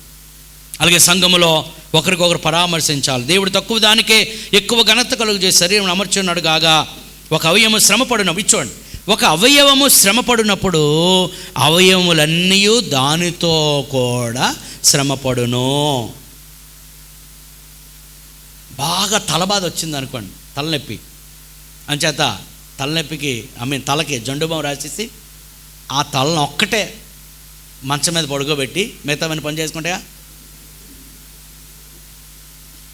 అప్పుడు ఏమవుతుంది? మొత్తం అంతా ఫ్లాట్. అంటే ఇవన్నీ ఏం చేస్తాయి? సహకరిస్తాయి. కొంచెం రెస్ట్ తీసుకుంటే ఏమవుతుంది? అర్థమైందే లేదా? అంటే అది శ్రమ పడినప్పుడు మిగతావి కూడా శ్రమ పడతాయి, ఆ ఫీల్ అవుతాయి. అందుకే చూడండి, ఏదైనా మనకు బాధ కలిగితే శరీరం అంతా చాలా, అర్థమైంది లేదు, ఏదైనా ఆపరేషన్ తీసుకోండి, ఏదో ఒక దేనికో, ఒక కడుపుకో లేకపోతే కంటికో దేనికో ఆపరేషన్ అవుతుంది, కానీ శరీరం అంతా ఆ నొప్పి, ఆ పెయిన్ అనుభవం ఉంటుంది లేదా? అనుభవం ఉండాలి, చెప్పండి, అవునా కాదా? అలాగే సంఘములో ఒకరు బాధలో ఉంటే, ఒకరు శ్రమలో ఉంటే, ఒకరు కష్టములో ఉంటే, ఒకరు అనారోగ్యములో ఉంటే, లేదా ఎవరి కుటుంబములైన వ్యక్తులను కోల్పోతే, వారు మరణములో ఉంటే వారిని వెళ్ళి ఏం చేయాలి చెప్పండి? పరామర్శించాలి. ఇది కుటుంబం, ఇది కుటుంబం. అలాగే ఎవరైనా చనిపోతే వారి యొక్క సమాధి కార్యక్రమానికి వెళ్ళాలి, వారిని ఆదరించాలి. ఒకరి సంఘములు ఎవరైనా బేదలుగా ఉంటే వారికి కొంత ఆర్థిక సహాయం కూడా మనము చేయాలి. ఇదండి కుటుంబం. సంఘం అంటే ఏదో వచ్చిపోయేది కాదు. ఒక శరీరం శ్రమ పడినప్పుడు, ఒక అవయవం శ్రమ పడినప్పుడు మిగతావి కూడా శ్రమ పడతాయి. ఒక అవయము ఘనత పొందినప్పుడు అవయములన్నీ దానితో కూడా సంతోషించును. దేవుని స్తోత్రం కలుగును గాక. హల్లెలూయా. చూడండి, ఎవరికైనా ఫస్ట్ ప్రైజ్ గోల్డ్ మెడల్ వచ్చింది అనుకోండి, ఏం చేస్తాం? మా శరీరం అంతా ఏం చేస్తుంది? ఎవరు కుర్రోళ్ళు గెంతులేండి, మరి నేను కుర్రోని కానీ గెంతులేండి, ఏం చేస్తాం? శరీరం అంతా కేకలేసి సంబరాలు చేసుకుంటాం ఆ మెడల మీదకి ఎత్తి. అర్థమవుతుందా? అలాగే సంఘంలో ఎవరికైనా ఘనత వచ్చింది అనుకోండి, లేకపోతే మీలో ఎవరినైనా పాస్టర్ గారు పిలిచి, ఇదిగో ఈయన మన సంఘములో ఈ చాలా ఘనకార్యం చేశారు, అందరూ చప్పట్లు కొట్టండి అంటే నువ్వేం చేయాలి? కొట్టాలా వద్దా? కొట్టొద్దా? చేసావులే, గొప్ప, నువ్వే చేయగలవేటి, మేము చేయగలం అంటారు కొంచెం. కాదు, ఆ ఘనత పొందినప్పుడు అది అంతా మనందరి ఘనత. దీని స్తోత్రం కలుగును గాక. చూడండి, మన ఇంట్లో ఎవరైనా కలెక్టర్ అయ్యాలనుకోండి, ఏం చేస్తాం? అడిగినోడికి ఆ కలెక్టర్ గారు ఎవరనుకోండి, మా అన్నయ్య, ఆ కలెక్టర్ గారు ఎవరనుకోండి, మా తమ్ముడు. ఆ మధ్యలో ఎవరు అంటున్నాడు? ముఖ్యమంత్రి గారు నేను గోళీలు ఆడుకునేవాళ్ళు అంటున్నాడు. అబ్బా, అంటే చూడండి, అంటే ఆ ఘనత పొందుకోవడానికి ఏం చేయాలి? ఇష్టపడాలి. దీని స్తోత్రం కలుగును గాక. హల్లెలూయా. ఎవరైనా సంఘంలో ఘనత పొందినప్పుడు అసూయ పడకూడదు, మనం అప్రిషియేట్ చేయాలి. ఒకవేళ మన సంఘంలో ఎవరైనా ఘనపరచబడతా ఉంటే, ఒకవేళ పాస్టర్ గారు వారిని మెచ్చుకుంటూ ఉంటే వారు అసూయ పడకూడదు. అది ఘనత, ఒకరికి ఘనత, అది సంఘం అంతటికి ఘనత. దేవుని స్తోత్రం కలుగును గాక. హల్లెలూయా. అందుకే నేను ఎక్కడైనా వాక్యం చెప్పడానికి వెళ్తే ఎవరైనా నన్ను ఘనపరిచారనుకోండి, నేను చెప్తాను, ఇదంతా మా సంఘమునకు ఇవ్వబడిన ఘనత. దేవుని స్తోత్రం కలుగును గాక. ఎందుకంటే సంఘము లేకుండా నేను లేను. నా సంఘము నా కొరకు ప్రార్థన చేస్తుంది, నా సంఘము నాకు సహకారం అందిస్తుంది, నా సంఘము నాతో పాటు ఉంది అని సంఘాన్ని నేను ఘనపరుస్తాను. దీని స్తోత్రం. ఎందుకంటే నా ఘనత ఎవరి ఘనత? సంఘము ఘనత. అందుకంటే ఒక ఘనత పొందినప్పుడు వారితో పాటు సంతోషించాలి. దేవునికి స్తోత్రం. హల్లెలూయా. అలాగే రోమిలికి రాసిన పత్రికలో కూడా 12వ అధ్యాయంలో 4-16 వచనాల్లో కూడా సంఘం అనగా శరీరము అనే మాట మనం అక్కడ చూస్తున్నాం. సంఘం అనగా శరీరం అని మనం అక్కడ చూస్తున్నాం. ఓకే, తర్వాత అదే ఇప్పుడు చదవాల్సిన అవసరం. తర్వాత సంఘం అనగా ఇందాక నేను చెప్పాను, దేవుని కుటుంబము. దేవుని కుటుంబంలో ఎలాగైతే ఒక కుటుంబంలో ఎలాగైతే సంబంధాలు ఉంటాయో దేవుని కుటుంబంలో కూడా అలాగూ సంబంధాలు ఉండాలి. రోమిలికి రాసిన పత్రిక 9వ అధ్యాయము క్షమించండి 12వ అధ్యాయము, రోమీయులకు రాసిన పత్రిక 12వ అధ్యాయం 9వ వచనం చదవండి అమ్మా. 12వ అధ్యాయం 9వ మీ వచనం. ప్రేమ మీ నిష్కపటమైనదై ప్రేమ ఉండవలెను. నిష్కపటమై ఉండవలెను. చూడండి, సంఘం అనగా శరీరము అని చెబుతూ ఈ మాటలు చెప్తా ఉన్నాడు. మీ ప్రేమ నిష్కపటమై నేను చదువుతానమ్మా. మీ ప్రేమ నిష్కపటమై ఉండవలెను. మీ ప్రేమ ఎలా ఉండాలి? నిష్కపటమై ఉండవలెను. చెడ్డదాన్ని అసహించుకొని మంచిదాన్ని హత్తుకొనవలెను. సహోదర ప్రేమ విషయంలో ఒకని యందొకడు అనురాగము గలవారై ఘనత విషయంలో ఒకరినొకడు గొప్పగా ఎంచుకోండి. ఒకరికొకడు గొప్పగా ఎంచుకోవాలంటున్నాడు. మీకు అర్థమవుతుందా? సంఘములో ఇవ్వండి సంబంధాలు అంటే ఏమన్నారు? నీకంటే నాకంటే చెప్పండి, నీవు చెప్పండి, మీ పక్క వాళ్ళతో చెప్పగలరేమో చూస్తాను. చెప్పండి, మీ పక్కలతో చెప్పండి, నాకంటే నువ్వు గొప్పవాడు అనండి. చూసారా, కొంతమంది మాట రావట్లేదు. అమ్మ వెరీ గుడ్, బాగా చెప్తున్నా. చెప్పండి, నాకంటే నువ్వు చాలా గొప్పవాడివి లేదా గొప్పదానివి అన్నారా? అన్నారా?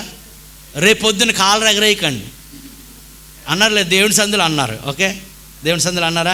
నీకంటే నేను గొప్పోడు అన్నారా? అలాగే అన్నారా? చూసారా, నాకంటే నీవు గొప్పవాడు. ఎంకరేజింగ్. ఇదండి సంఘం.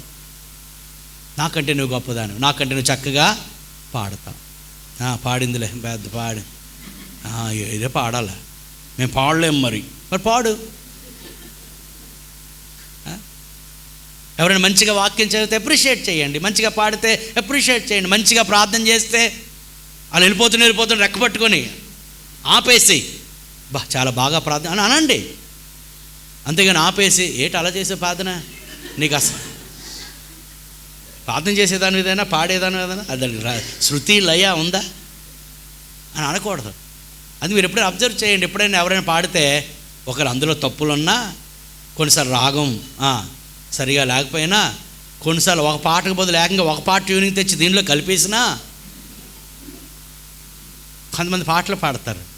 ఈ పాట ఇది, తర్వాత ఆ పాటకి ఇంకొక ట్యూనింగ్, ఇంకో పాట ట్యూనింగ్ తీసుకుని దీన్ని కలిపేసి పాడేస్తారు. అప్పుడు నేను అమ్మ చాలా బాగా పాడారమ్మా అంటే వాళ్ళకి అర్థమైపోద్ది. మీకు వాళ్ళకి అర్థమైపోద్ది. పుత్తినే పాస్ట్ గారు అంటున్నా నేను అంతేగాని ఏంటమ్మా మరి అంతగారం అని అనకూడదు. మీరు అందరూ నిజంగా కుటుంబం అంటే ఇలా ఉండాలి, సంతోషంగా ఉంది. దేవుని స్తోత్రం కలుగునుక. హల్లెలూయా. అదేంటి? ఒకరికంటే ఒకరు ఘనంగా ఎంచుకోవాలి. నాకంటే నువ్వు బెటర్, నాకంటే నువ్వు బెటర్. అప్రిషియేషన్. కుటుంబాల్లో కూడా ఇలా ఉండాలండి. కుటుంబాల్లో కూడా అంతే. కుటుంబాల్లో కూడా ఇలాగే ఉండాలి. ఒకరికంటే ఒకరు గొప్పగా ఎంచుకోవాలి. అప్పుడు ఆ కుటుంబం బాగుంటుంది. సంఘం కూడా అంతే.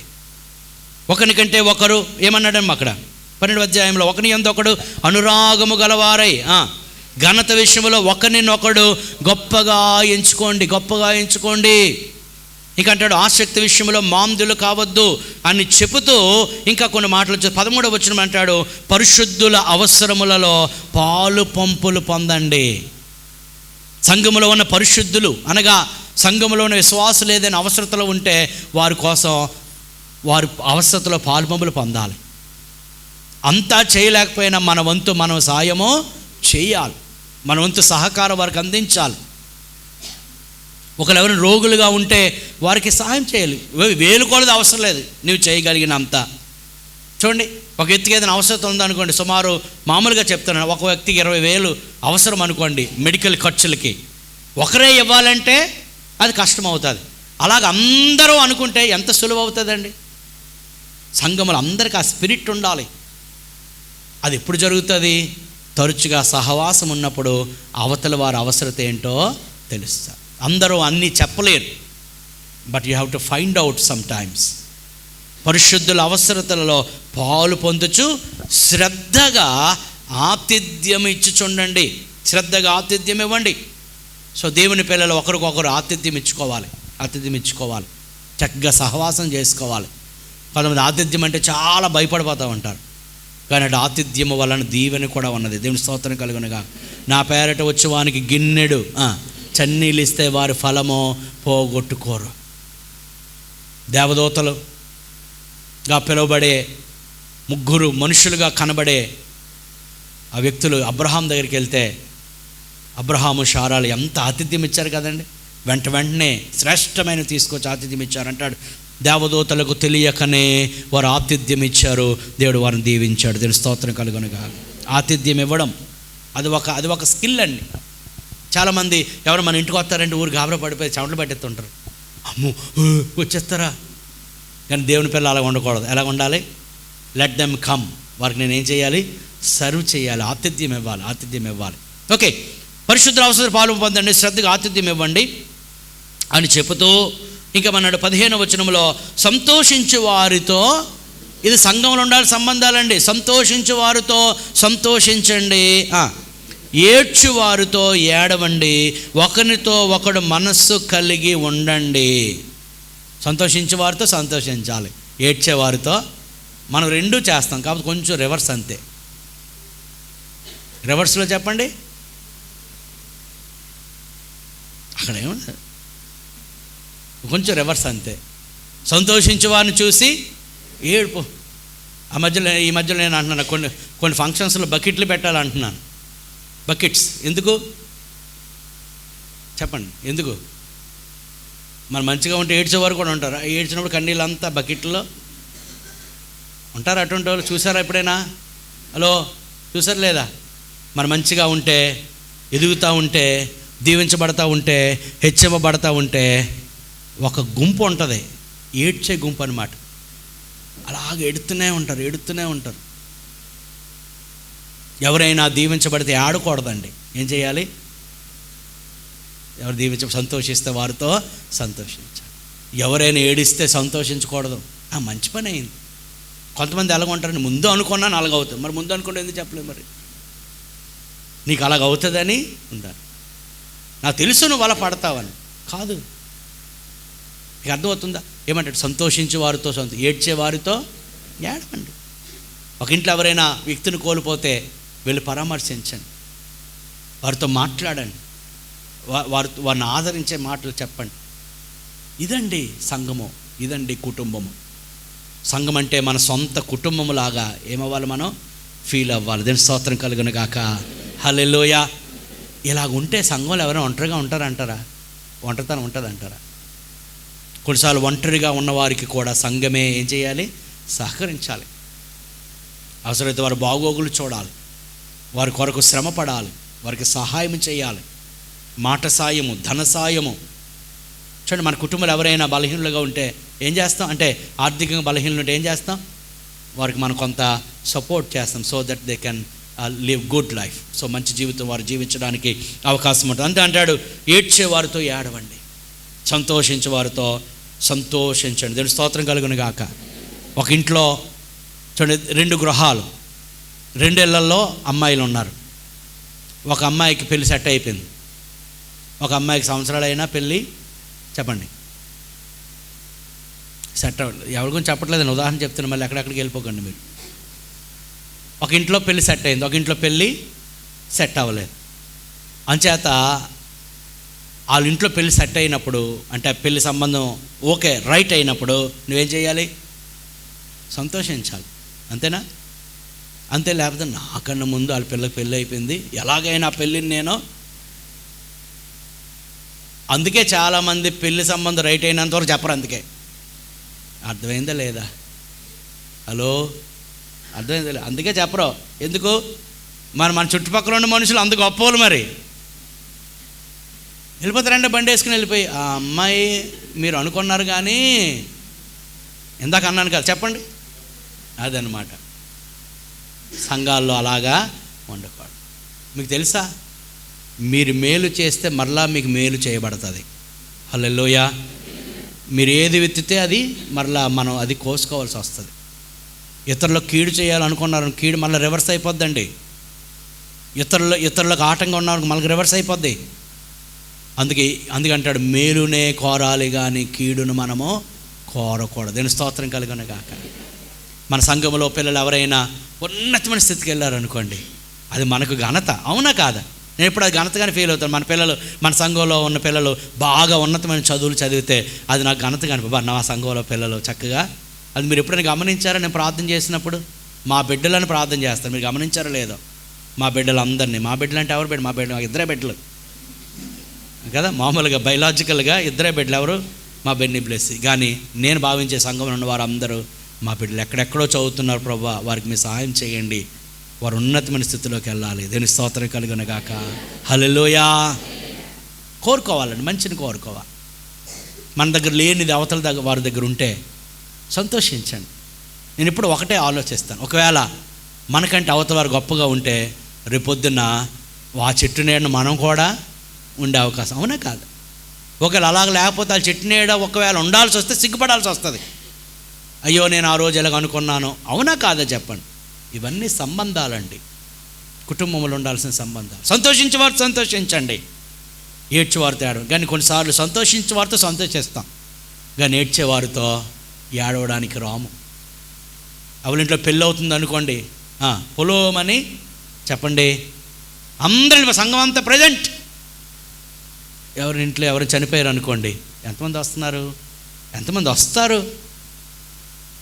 కొంతమంది తెలియనే తెలీదు, ఆవిడే చచ్చిపోయింది. కొంతమంది ఇలా బతుకున్న వాళ్ళు కూడా చంపేస్తుంటారు. ఆవిడ అనుకున్నాను, ఆవిడ చచ్చిపోలేదా అంటే తెలియదు అనమాట సంఘంలో ఎవరు ఉన్నారో ఏటో. మీకు అర్థమవుతుందా లేదా? పరామర్శించాలి. గమనించండి, సహోదరునికి లేదా సహోదరికి నువ్వు సమయమే ఇవ్వకపోతే ప్రభు ఏకంగా మన కోసం ఏం పెట్టాడు? ప్రాణం పెట్టాడు. మీకు తెలుసా, సంఘములో ప్రతి ఒక్కరికి మనం అవసరం.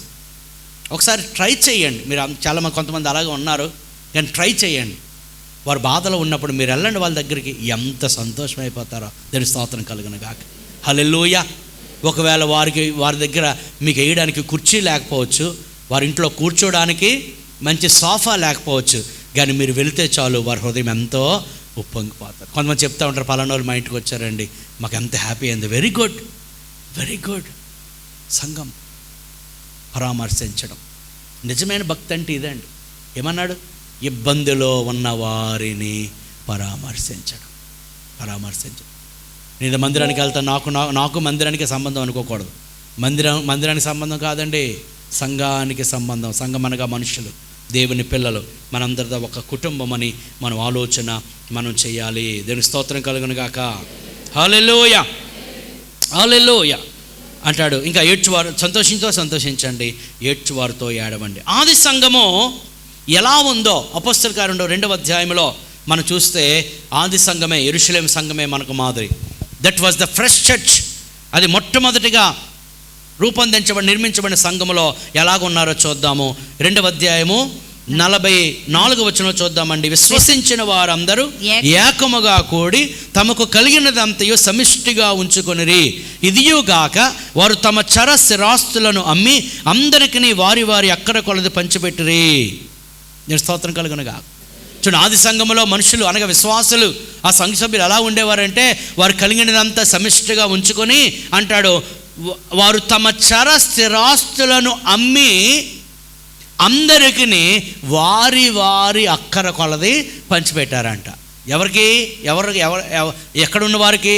సంఘములో ఉన్న వారికి ఎవరైనా అక్కరుంటే ఏకంగా వారి మైండ్ చూడండి, వారి ఆస్తులు అంటే చర స్థిరాస్తులు అమ్మేసి కూడా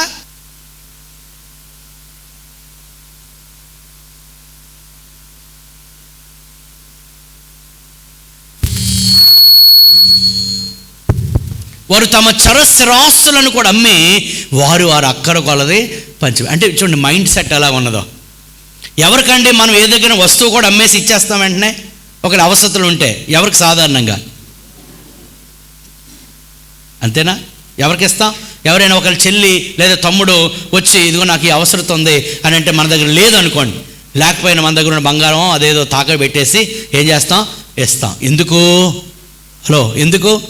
వారిని సొంత కుటుంబ సభ్యులు. ఓకే, ఇప్పుడు ఈ సంఘములో ఉన్నవారు ఆ రీతిగా తమ చర స్థిర ఆస్తులు అమ్మి కూడా సంఘములో ఎవరికైనా అక్కరుండి ఇచ్చేస్తున్నారంటే సంఘములో ఉన్న సభ్యులు వారి దృష్టిలో ఎవరుగా భావిస్తున్నారు? అర్థమై చెప్పండి, తమ సొంత కుటుంబ సభ్యులుగా అర్థమైందా? అటు ఇప్పుడు సంఘం అంటే కేవలం కట్టడం కాదు, సంఘం అంటే ఏమని అర్థమైంది చెప్పండి? దేవుని కుటుంబం.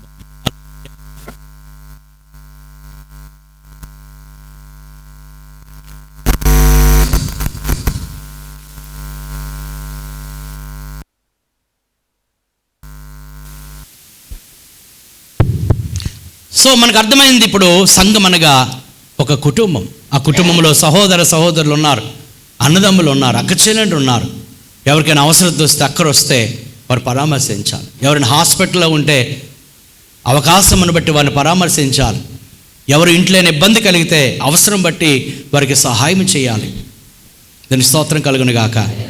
ఇది దైవికమైన ఆత్మ సంబంధమైన కుటుంబం. మరలా చెప్తున్నాను, ఇటువంటి కుటుంబ వాతావరణము పెద్ద పెద్ద మెగా చర్చెస్లో ఇటువంటి వాతావరణము ఉండదు. అందుకే అంటున్నా, అనేక సంఘములు ఇటువంటి కుటుంబ వాతావరణం కలిగిన సంఘాలుగా ఉండాలి. మన సంఘం ఆ రీతిగా క్రమక్రమంగా రూపొందించబడుతుంది. దాన్ని బట్టి దేవునికి స్తోత్రం కలుగునుగాక. హల్లెలూయా. అందుకే మన సంఘాన్ని బట్టి ఎప్పుడు సంతోషిస్తాను. ఇంకా మార్పు చెందాలి, ఇంకా ట్రాన్స్ఫార్మ్ అవ్వాలి, ఇంకా సంఘముతో కలిసిపోవాలి. సంఘం అనేది ఒక కుటుంబంగా భావించాలి. ఒకరితో ఒకరు పంచుకోవాలి, శ్రమ కానీ కష్టము కానీ సంతోషము కానీ.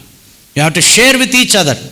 మనకున్న కష్టమైన పంచుకుంటే తగ్గుతుంది, మనకు వచ్చిన సంతోషము పంచుకుంటే ఎక్కువ అవుతుంది. దీని స్తోత్రం కలుగును గాక. హల్లెలూయా. చాలాసార్లు నేను నా ఇంటివారు అన్నట్లు ఉంటారు. నేను నా ఇంటివారు అది మంచిదే. యెహోషువ అన్నాడు, నేను నా ఇంటివారు యెహోవాను సేవించి. అది అక్కడితో ఆగిపెట్టాలి.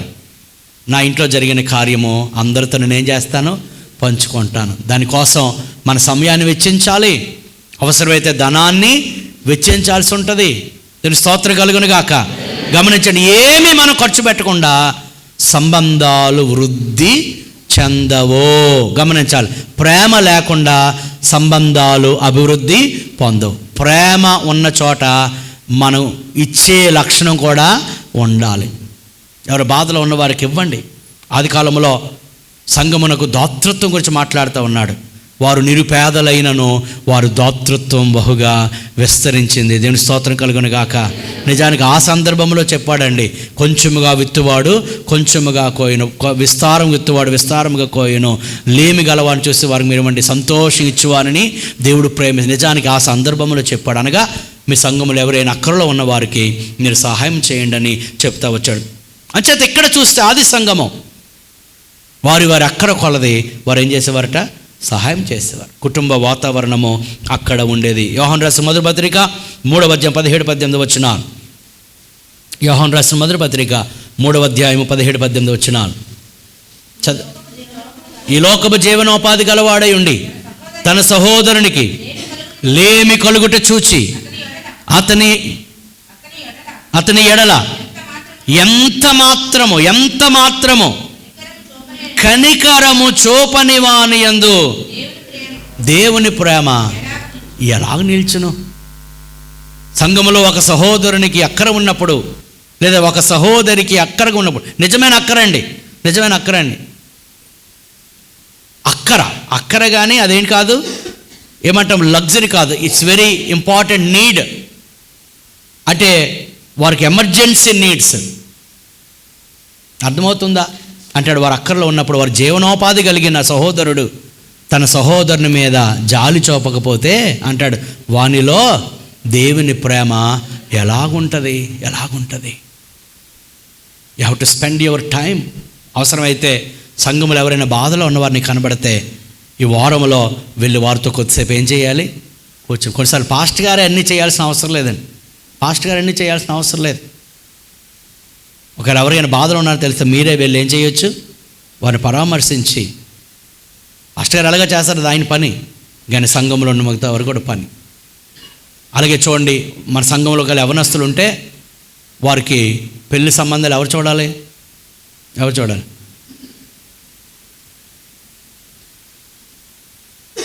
చెప్పరు.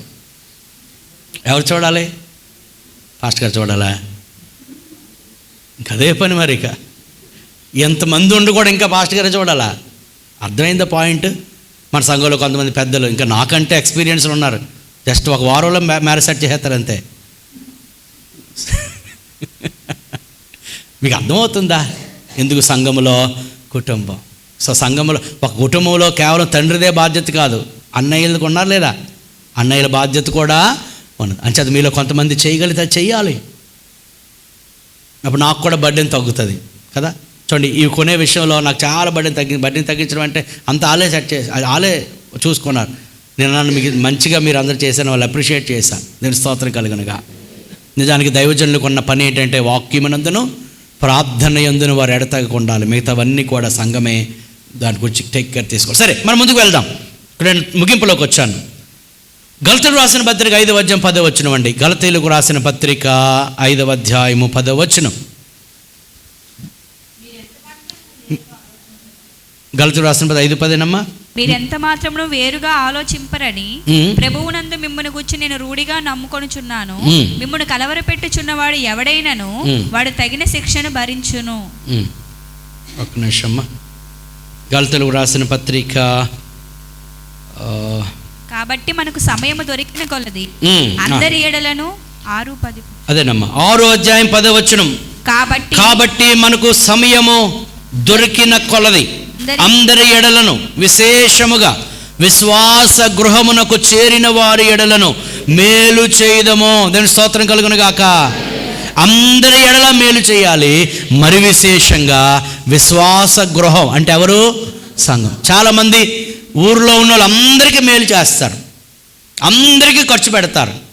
చివరికి దేవుని ఏదైనా వారి ఇంట్లో ఘనకార్యం జరిగిస్తే అందరికీ భోజనాలు పెడతారు, అందరినీ చక్కగా చూసుకుంటారు. కానీ సంఘానికి మాత్రం ఆతిథ్యమో ఎవరు? నిజానికి నువ్వు అలా కావడానికి ప్రార్థన చేసింది ఎవరు? సంఘము. కన్నీరు కార్చింది ఎవరు? సేవకులు, సంఘం. నీ సంతోషాన్ని సంఘంతో షేర్ చేసుకోవాలి. అంత మాత్రమే కాదు, నువ్వెవరికి ఎన్ని మేలు చేసినా, ఎవరికి ఎంత గొప్పగా ఉన్నా ఏం చేయాలట? విశేషముగా ఈ కుటుంబానికి నువ్వేం చేయాలి? మేలు. మన సంఘంలో ఎవరైనా బాగా ఎదిగితే గమనించండి, సంఘాన్ని దృష్టిలో పెట్టుకోవాలి. ఎందుకంటే నువ్వు అంత ఎదగడానికి కారణము సంఘము చేసిన ప్రార్థనలు. దేవుని స్తోత్రం కలుగును గాక. హల్లెలూయా. విశేషముగా విశ్వాస గృహమునకు చేరిన వారి ఎడల నువ్వేం చేయాలి? మేలు చేయాలి. కొంతమంది బయట మంచిగా మేలు చేస్తారు, ఎందుకంటే అక్కడ ఘనత రావచ్చు, పేపర్లు వేయచ్చు. మరి ఇక్కడ మేలు పేపర్లు వేస్తారా? మళ్ళీ మనం ఇక్కడ ఎవరికైనా మేలు చేస్తామని పేపర్లు వేస్తారా? అందుకే చాలామంది చేయరు అని నేను అనుకుంటా. కాదు, ఘనత ఎవరు ఇవ్వాలి? దేవుడు ఇవ్వాలి. దాని స్తోత్రం కలుగును గాక. ఇంకా అన్నాడు, నువ్వు చేసినది కుడి చేతి చేసినది ఎడమ చేతికి తెలిసే అంటే చూడండి. కానీ మనం చేసింది ఘనపరచబడాలని కోరుకోకూడదు, కానీ తప్పనిసరిగా దేవుడు దానికి ఘనత ఇస్తాడు. దాని స్తోత్రం కలుగును గాక. ఇదండి సంఘములో ఉండాల్సిన సంబంధాలు. ఒక శరీరంలో అవయవాలు ఒకదానికొకటి ఎలా పరామర్శించుకుంటాయో, ఒకదానితో ఒకటి సంబంధం ఎలా కలిగి ఉంటాయి, ఒకరికంటే ఒకటి యోగ్యుని ఎలా ఎంచుకుంటాయి, కలిసి ఎలా పనిచేస్తాయో. మన శరీరంలో ఏ అవయవం కూడా పని చేయనిది లేదు, అన్నీ పనిచేస్తాయి. సంఘం అనేది కుటుంబం, సహోదరులుగా ఒకరితో ఒకరు ప్రేమ పంచుకోవాలి, ఒకరి అక్కర ఒకరు తీర్చుకోవాలి, సంతోషించేవారు సంతోషించాలి, ఏడ్చేవారితో ఏడవాలి. అందరూ ఒకసారి దేవుని స్తోత్రం చెప్పండి. హల్లెలూయా. ఎఫెసీయులకు రాసిన 4వ అధ్యాయం 1-3 వచనాలు అంటాడు, ఆత్మ కలిగించు ఐక్యతను కాపాడుకొనుట యందు మీరు శ్రద్ధ కలిగి ఉండండి. సంఘములో ఏముండాలి? ఐక్యత. నీ వలన సంఘ ఐక్యత పాడవకూడదు.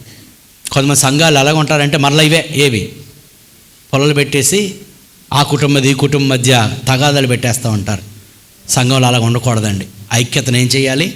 కాపాడ. పిన్ని నువ్వు వెళ్ళిపోయిన తర్వాత వదిన ఏమందో తెలుసా? అయిపోయింది. ఏం పెట్టింది పొల్ల. ఈ పొల్లలాగా ఉండదండి బాబు. ఇక ముందు నీ ఎదురుగా పైదులాడు చెప్పింది, కానీ నీ వెనకాల అదే మాట్లాడు తెలుసా? వీళ్ళకి చెప్పరు, వెనకాల మాట్లాడి చెప్పరు. ఎందుకంటే మళ్ళీ మాట చెప్పరు. ఈ కబురు తీసుకెళ్ళి ఆ పిన్నికి చెప్తారు, ఆ పిన్ని ఆ వదినకి చెప్తుంది, ఆ వదిన వాళ్ళకి మొత్తం. అందుకని అన్నాడు, కొండి కత్తులు ఉండకూడదు. వేరే కత్తులైనా పర్లేదు, కానీ కొండి కత్తులుగా సోర కత్తులుగా ఉండకూడదు. ఒకరికి ఒకరు సమాధానం ఐక్యతను ఏం చేయాలి? కాపాడ. నేను ఈ మాట వినండి. ఈ మాట పలికితే ఐక్యత పోద్దేమో అని అనుకుంటే మనం ఏం చేసుకోవాలి చెప్పండి? అందరూ ఇలాగా అనండి. ఇది కూడా అనాలండి, అమ్మో ఇదే చాలా డేంజర్ అనండి అందరూ ఇలాగా. చూసారు కొంతమంది అనరు, అమ్మో ఇది అనరు. Very good.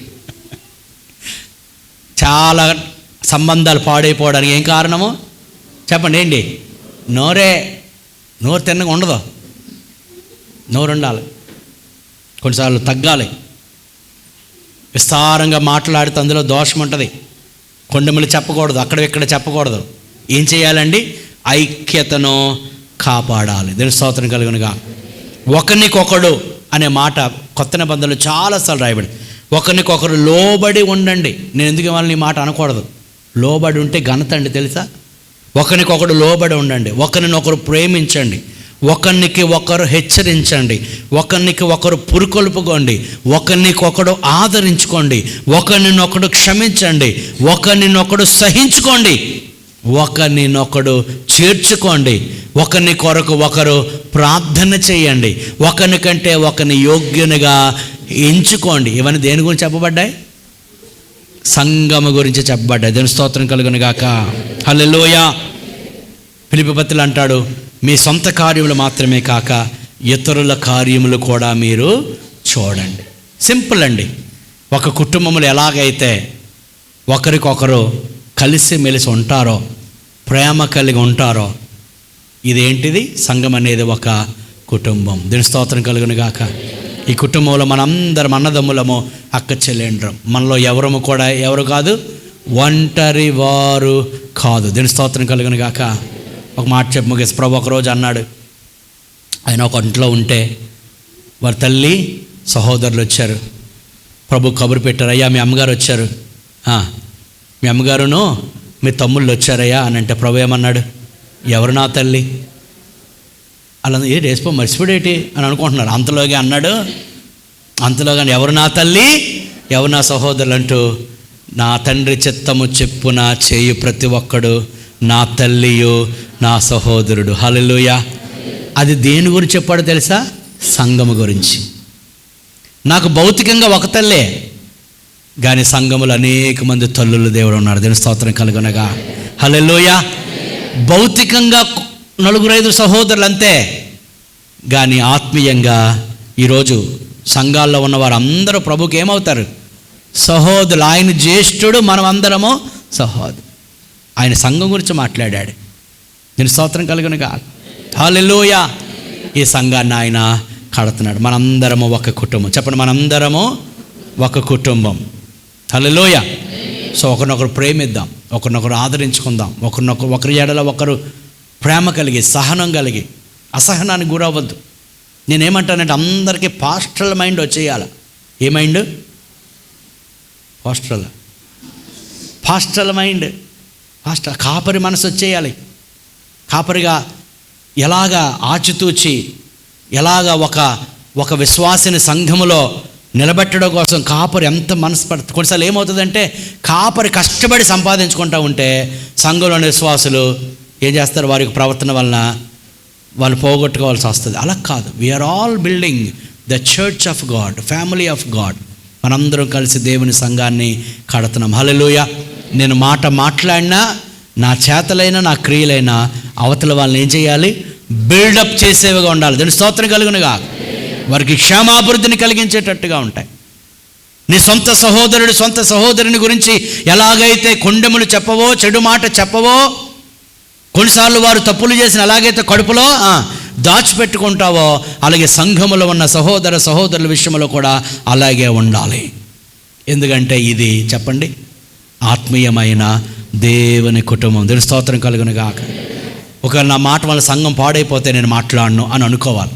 నేను మాట్లాడితే సంఘానికి క్షేమం అంటే మాట్లాడాలి. ఒకరికొకరు క్షేమాభివృద్ధిని కలుగు చేసుకోవాలి. సంఘములో అటువంటి సంబంధాలు ఉండాలని దేవుడు కోరుకుంటున్నాడు. అటువంటి కృప మనకు దేవుడు అనుగ్రహించునుగాక.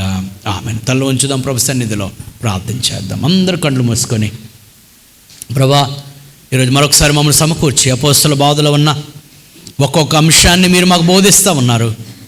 నేను ఈరోజు కూడా మీరు మాతో మాట్లాడారు. నేను ప్రభువా, ఒక క్రైస్తవ సంఘములో సంబంధములు ఏ రీతిగా ఉండాలో మీరు మాకు బోధించారయ్యా. ఆ రీతిగా మేము ఒకరు ఎందు ఒకరు అనురాగము కలిగి, ప్రేమ కలిగి, ఒకరినొకరు సహించుచు, క్షమించుచు, నాయన ప్రభువా, ఒకరి యందు ఒకడు అనురాగము కలిగి, దయ కలిగి, జీవించుట కృప చూపండి. ఆది సంఘం ఎలాగైతే కుటుంబంలాగా కలిసిమెలిసి ఉన్నదో నాయన ప్రభువా, నేను మా యొక్క కుటుంబంలో కూడా మేము కలిసిమెలిసి ఉండాలి నాయన ప్రభువా. ఆ రీతిగా నీ కృప చూపండి, ఆ రీతిగా కృప చూపండి. అందరూ 2 చేతులు పైకెత్తి, అవసరం మీ పక్కన వారు చేపట్టుకోనండి, మీ పక్కన వారు చేపట్టుకొని ఈ సమయంలో వారి కోసం ప్రార్థన చేద్దాము. ప్రభువా, ఈ సంఘమని కుటుంబంలో ఈ నా సహోదరిని దీవించండి, ఆశీర్వదించండి. నేను వారిని ప్రేమిస్తూ ఉన్నాను, వారిని దీవించండి, వారిని హెచ్చించండి. నేను వారి పక్షముగా కార్యములను మీరు సఫలం చేయండి. నాయన ప్రార్థన చేద్దాం. ప్రభువా, నీకు వందనాలు. నాయన ఈ సహోదరిని దీవించను ప్రభువా. మరి వారు ఏ కష్టంలో, శోధనలో, శ్రమలో ఉన్నారో మాకే తెలియదు నాయన ప్రభువా. వారిని మీరు దర్శించండి. నేను అవసరమైతే వారికి సహకారం ఉండినట్లు సహాయం చేయండి. సంఘమని కుటుంబం మమ్మల్ని చేర్చినందుకు వందనాలయ్యా.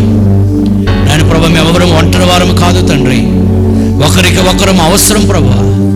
ఒకవేళ మేము బాగా ఉన్నామని ఒకవేళ మేము గర్విస్తే కనుక రేపొద్దున వారు అవసరం మాకు ఉంటుంది ప్రభువా.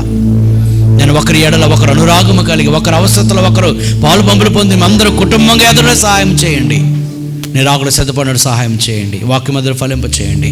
ప్రార్థించి వాక్యం మధ్యలో ఫలించలాగున మీరు ఎవరైనా ఒకరు ఆత్మలో ప్రేరణ కలిగిన వారు ప్రార్థనలో నడిపించండి. హల్లెలూయా, హల్లెలూయా. స్తోత్రం, స్తోత్రం, స్తోత్రం ప్రభువా.